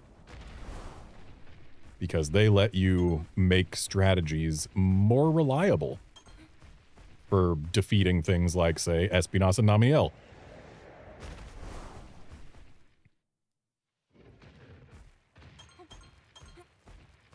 Alright, show me a Dread Queen. Wrong Flying Wyvern. Ooh, and the Palumu's here already. Again, wrong Flying Wyvern. That's not a Flying Wyvern at all. Wrong Flying Wyvern. Oh, feels like a waste of a super rare den not even having a Dread Queen egg. But now we know that Palumu cannot catch us if we leave as soon as it spots us. So at least we gained some information.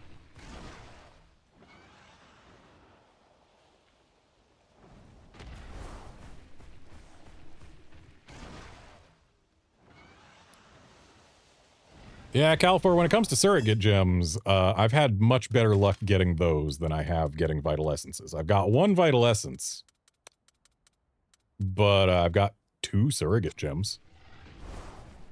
Which surrogate gems, for those not in the know, you use one and then it makes it so that the next heart you lose doesn't count.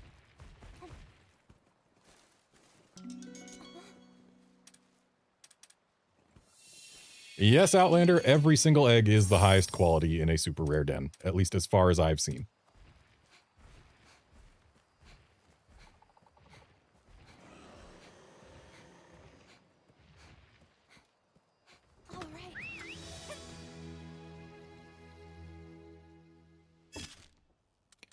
And now to once again refresh the dens.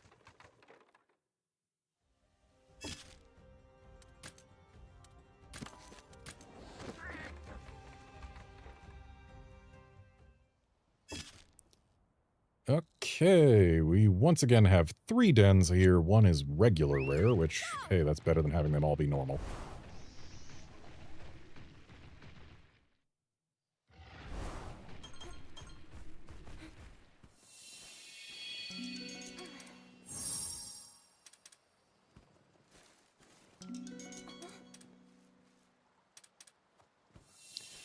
Calfor, super rare dens, depending on where you're talking about, are still plenty rare. I'm pretty sure they just changed the rarity based on how many den spawn points there are in a given region. Which is why I've seen many more super rare dens in this region than any of the others, because it only has, like, 4 potential spawn locations for dens to begin with. Whereas in Stories 2, they didn't separate the maps out into regions. So each map only had I think it was a 1% chance, maybe even a 0.5% chance of any given den spawning as super rare.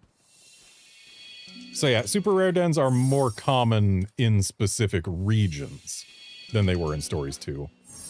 If you look at, you know, how many super rare dens are liable to be on the map at any given time, I would imagine it's pretty much right in line with Stories 2.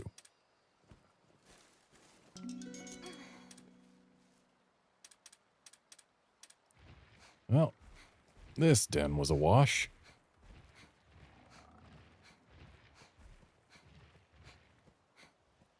I really wish, if the last egg you grabbed is one you don't want, they would just let you drop it on the spot instead of carrying it out.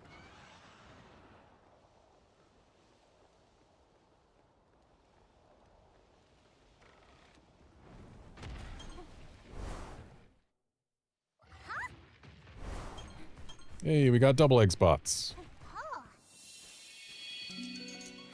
And this is a rare den, so again, we can go for the big glowy rat things.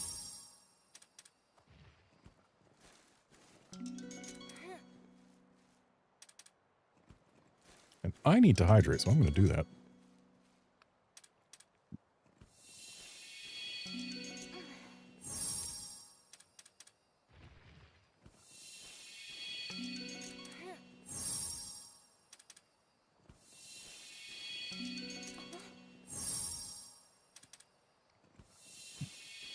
Haven't gotten any of the big glowies yet in this den. That is bad luck for a rare den.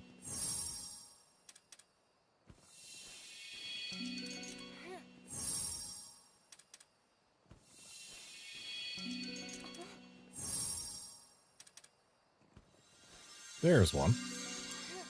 Wrong species, though. That's the same egg. You just picked up the exact same egg.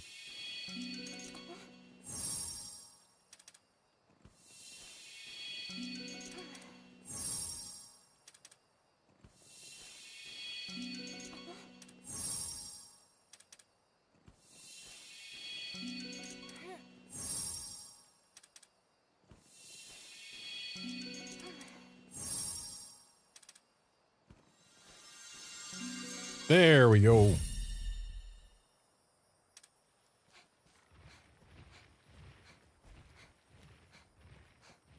So we take this egg and then we go back for the other. All right.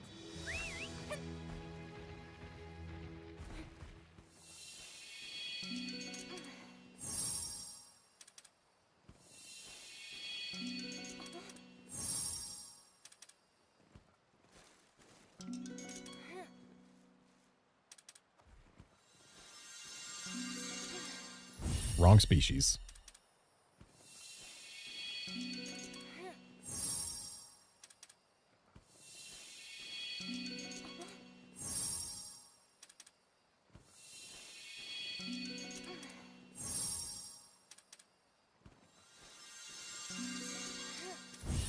Stop grabbing bird wyvern eggs. We're looking for flying wyverns.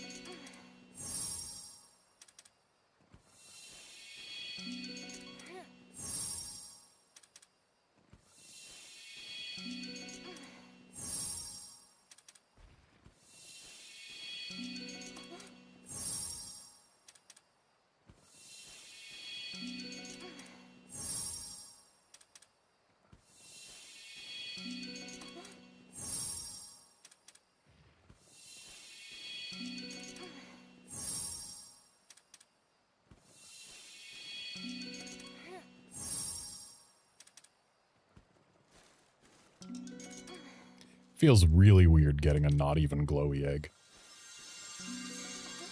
Again, stop going for the bird wyvern eggs.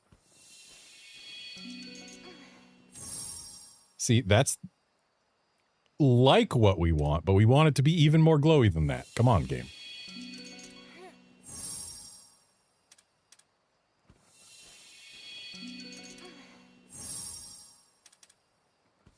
Good old gotcha.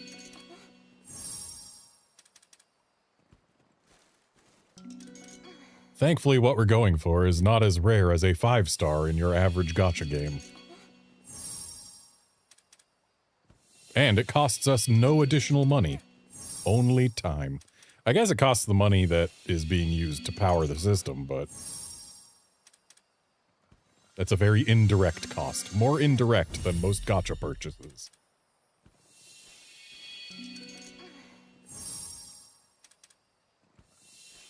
So, that actually reminded me of something, the whole power comment. You know how Monster Hunter Wilds had that update recently that is the PC performance patch that we got that made things run better? There's what we want.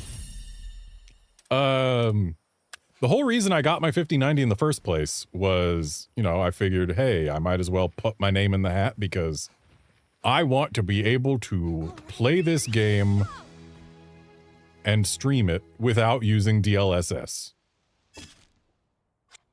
And the 5090 is just enough stronger than the 4090 that becomes a thing that it can do. And then I did do that until Laggy came out, at which point I had to turn DLSS back on because it basically used too much of my GPU, and I could not stream at a full 60 while also playing at a full 60. It occurred to me that Laggy's electricity does in fact run off of your GPU's wattage. It just takes the watts going into your GPU and puts them on screen instead. Oh, hey, my mouse decided to show up because I forgot to turn it off. There we go. Let's give it our all. I have run into a One step at a Banabra. But yeah, oh, and it's nighttime, so I'm not allowed to just end the Banabra fight. Okay, I guess we're fighting these. Let's not Royal Decree on a Banabra that is going for you. That is just asking to lose a head-to-head. So instead we will Tail Sweep, or Toxic Sweep rather, and let's just go ahead and bonk.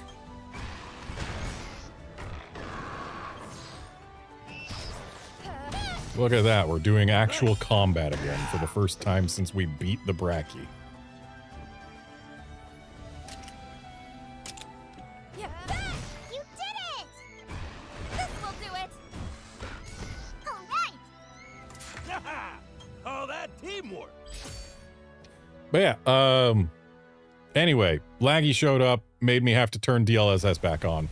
Oh, hey, look, we got Namiel. Namiel, you're gonna have to wait. You are not the priority here. Because I have already made all of the Namiel gear that is in this demo.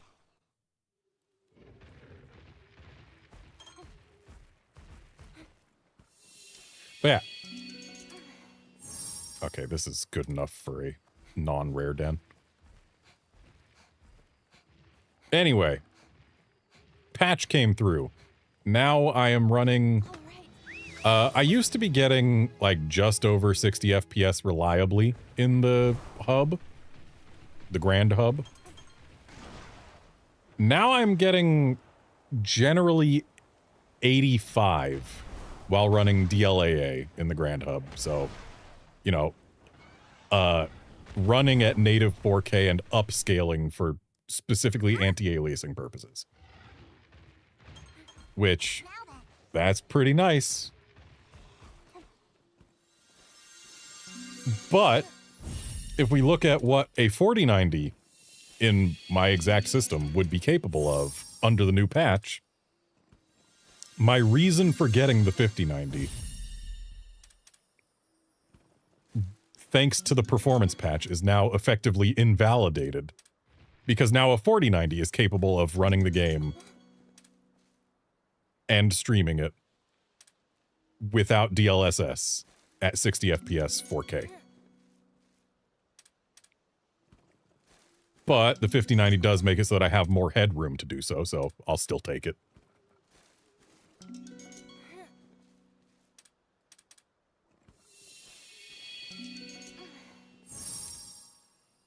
And no, Outlander, this series did not begin life as a gacha. This series began life as a 3DS game.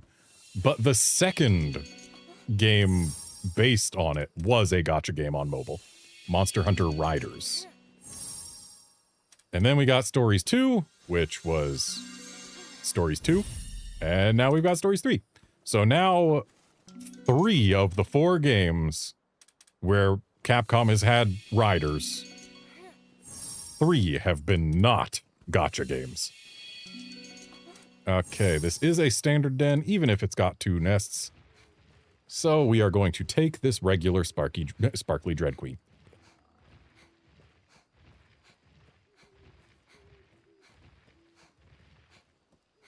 All right. Go!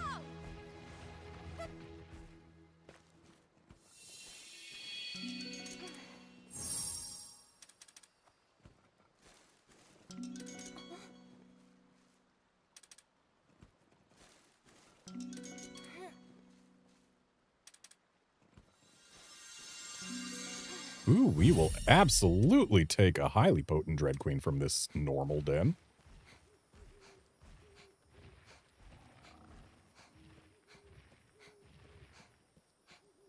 All right.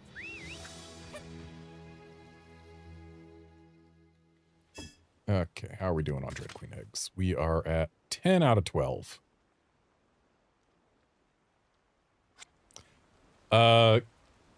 Calfor, are we allowed to pick up both eggs in one go? I had always assumed that if I tried to pick up an egg from the other nest while holding an egg, it would drop the egg I'm holding. And that's why I have been delivering them individually.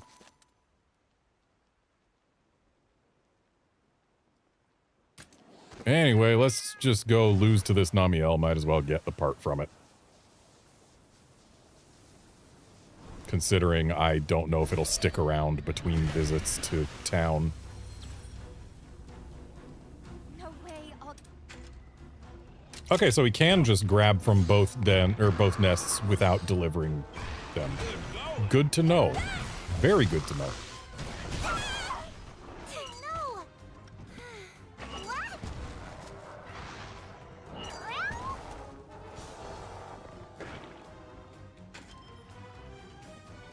All right, we have got it targeting us. That means we get to lose as fast as possible. Okay. Princess. This No. is the end. Princess. Your Highness. Turn 2 lost to Namiel. Great. Oh dear. That's the most of... I don't have a swimming monster. I have to swim my darn self. There we go.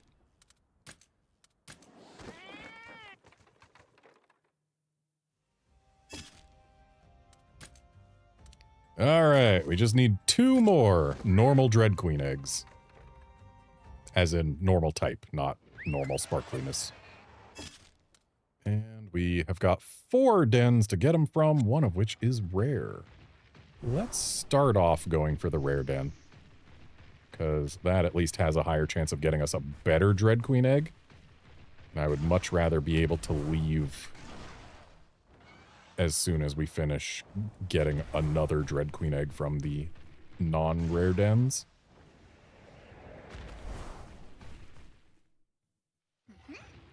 Ooh, extra gathers.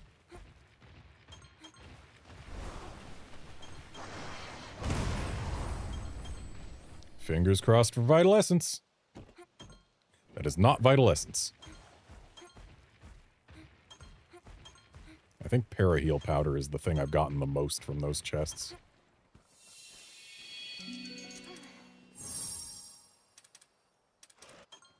Ooh, that's a spider. I don't like seeing a spider. Spider's gonna catch us if it spots us.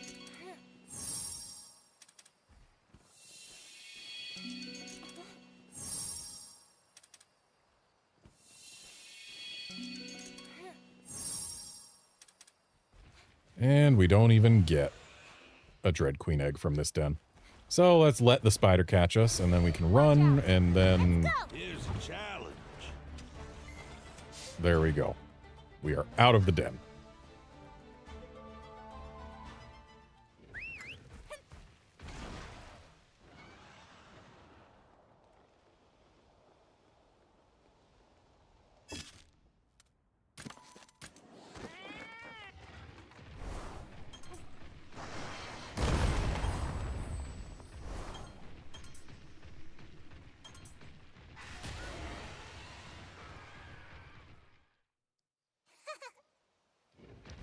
And we got another high gather spot one.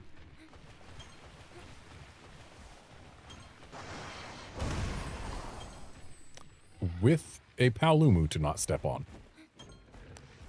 Awakening Powder is not a Vital Essence.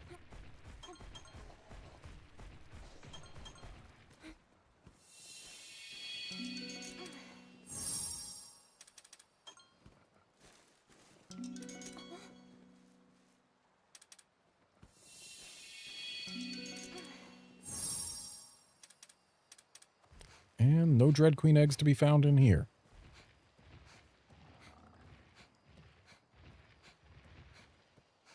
I want to go with a full complement of Dread Queens, mainly because as soon as I keep one, then I won't be able to hatch any more eggs until I send something away. And I don't want to get rid of anything I have just yet. Like, even though I know I probably won't be using all of the purple Gypseros I've got anymore, I don't want to just get rid of them. Not until I've got access to Espinas.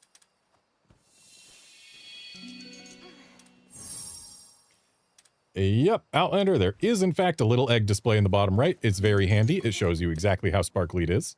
Like, this one doesn't have any sparkle effect on it, but if it's glowy, then it gets a little sparkle effect on it. And if it's big glowy, it gets the sparkle effect and the radiating light effect. It's very handy.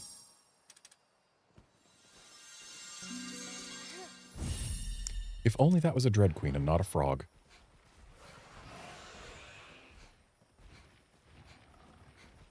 Incidentally, Nerscylla can't always catch us if it was asleep, but sometimes it still can. Snuck up on us.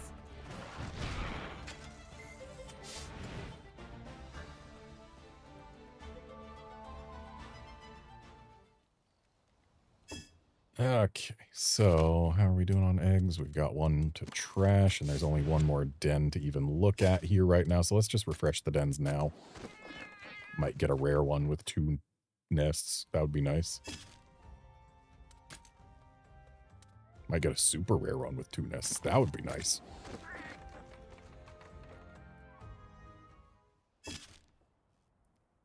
Well, we got a rare one. So let's go here. And head to that rare den.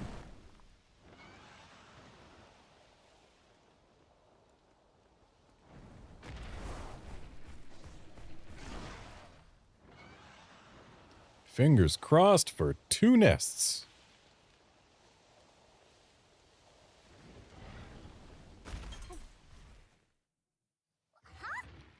We got 2 nests. All right, this should be all we need.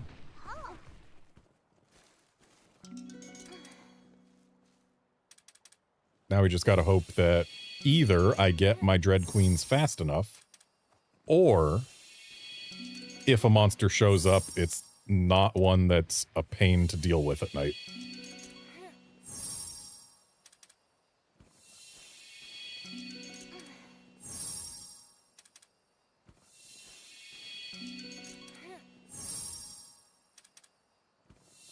Game, this is a rare den. You're allowed to give me the big glowies.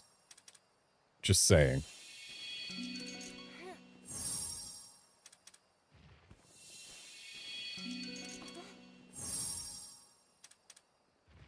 You know what? I'm gonna test this just for my own peace of mind while we've got another egg.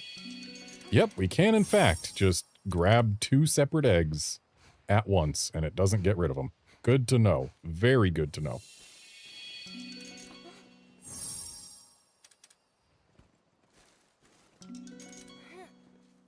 You see, game, this is the right monster, but I need it to be glowy. Like, really glowy.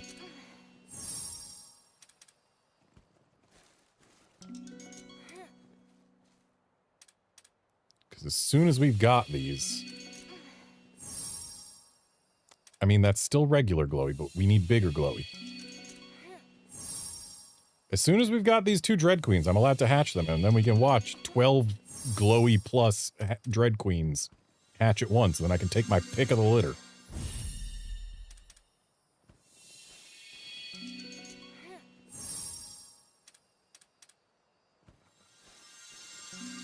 There's what we want. Now to just get 1 more of those, and then we are done grabbing eggs. Would have been great if that was a Dread Queen right there. Got them back to back, but no.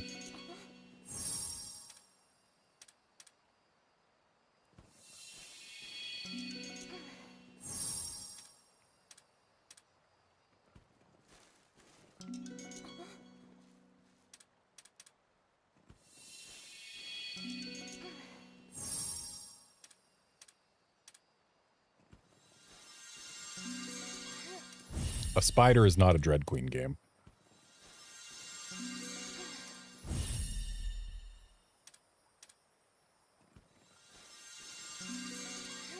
spiders continue to not be Dread Queens.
Just need another big glowy Dread Queen.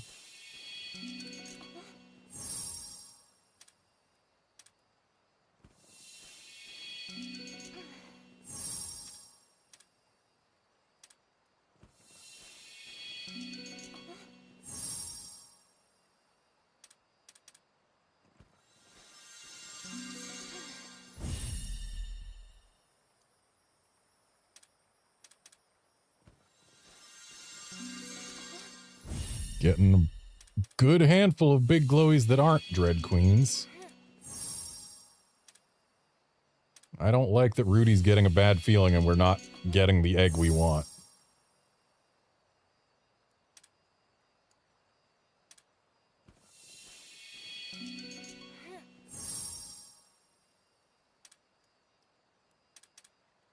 Dangerous to stay any longer means that I have to take the next glowy Dread Queen I find.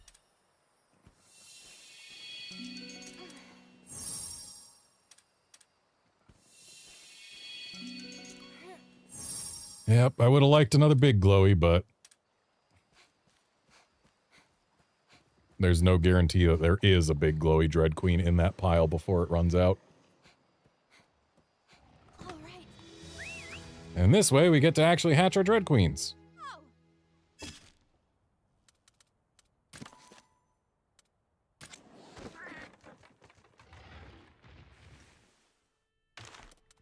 And let's just go ahead and throw a save here just in case. I don't think it'll...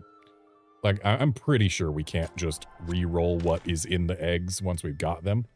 But I'm throwing it there just because I don't want to have to repeat anything in case we crash for whatever reason. But let's see these Dread Queens.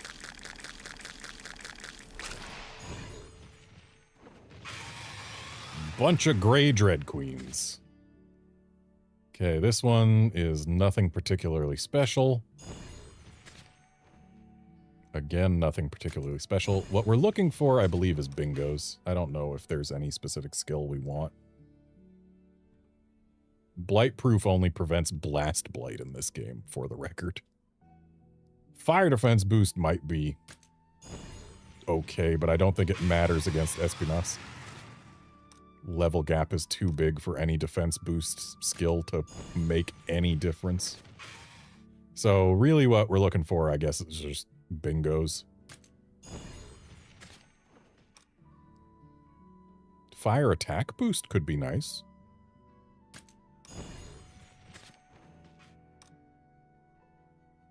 Kinship skill plus.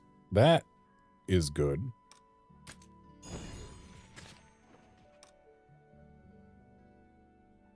Anti-burn doesn't matter in the slightest because, again, we get one shot by anything. Instigator, I don't think really matters too much. In fact, it's probably to our detriment. Now, here's a bingo. And it's a speed bingo. Not bad. I really wish I could see what that rainbow gene was giving us, but there's no way that I am aware of to check what specific genes are in this demo. I guess it would probably be the Blightproof M, because we haven't seen Blightproof M on anything else.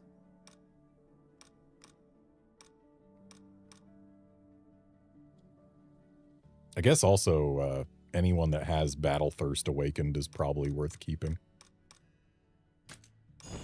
Or at least worth considering. Which I think is going to be pretty much every Grey Dread Queen.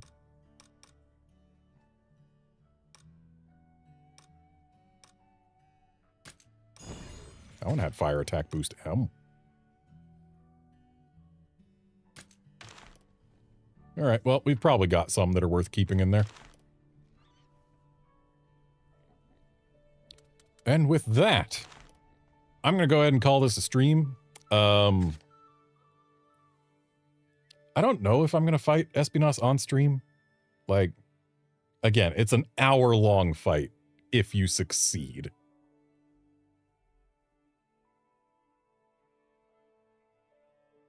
And yeah, that's a bit much. Considering that basically all of your damage comes from getting blast procs with the hammer. Yeah, it's long. That said, there are strats out there that get it to be, yes, it's long, but there's hardly any RNG involved. You just gotta follow the strat. But dang if it isn't a long fight. And yeah, there's other videos on YouTube that you can watch for seeing how people beat them. I think what I'm gonna do is laugh at how my hammer is clipping into Rudy's head.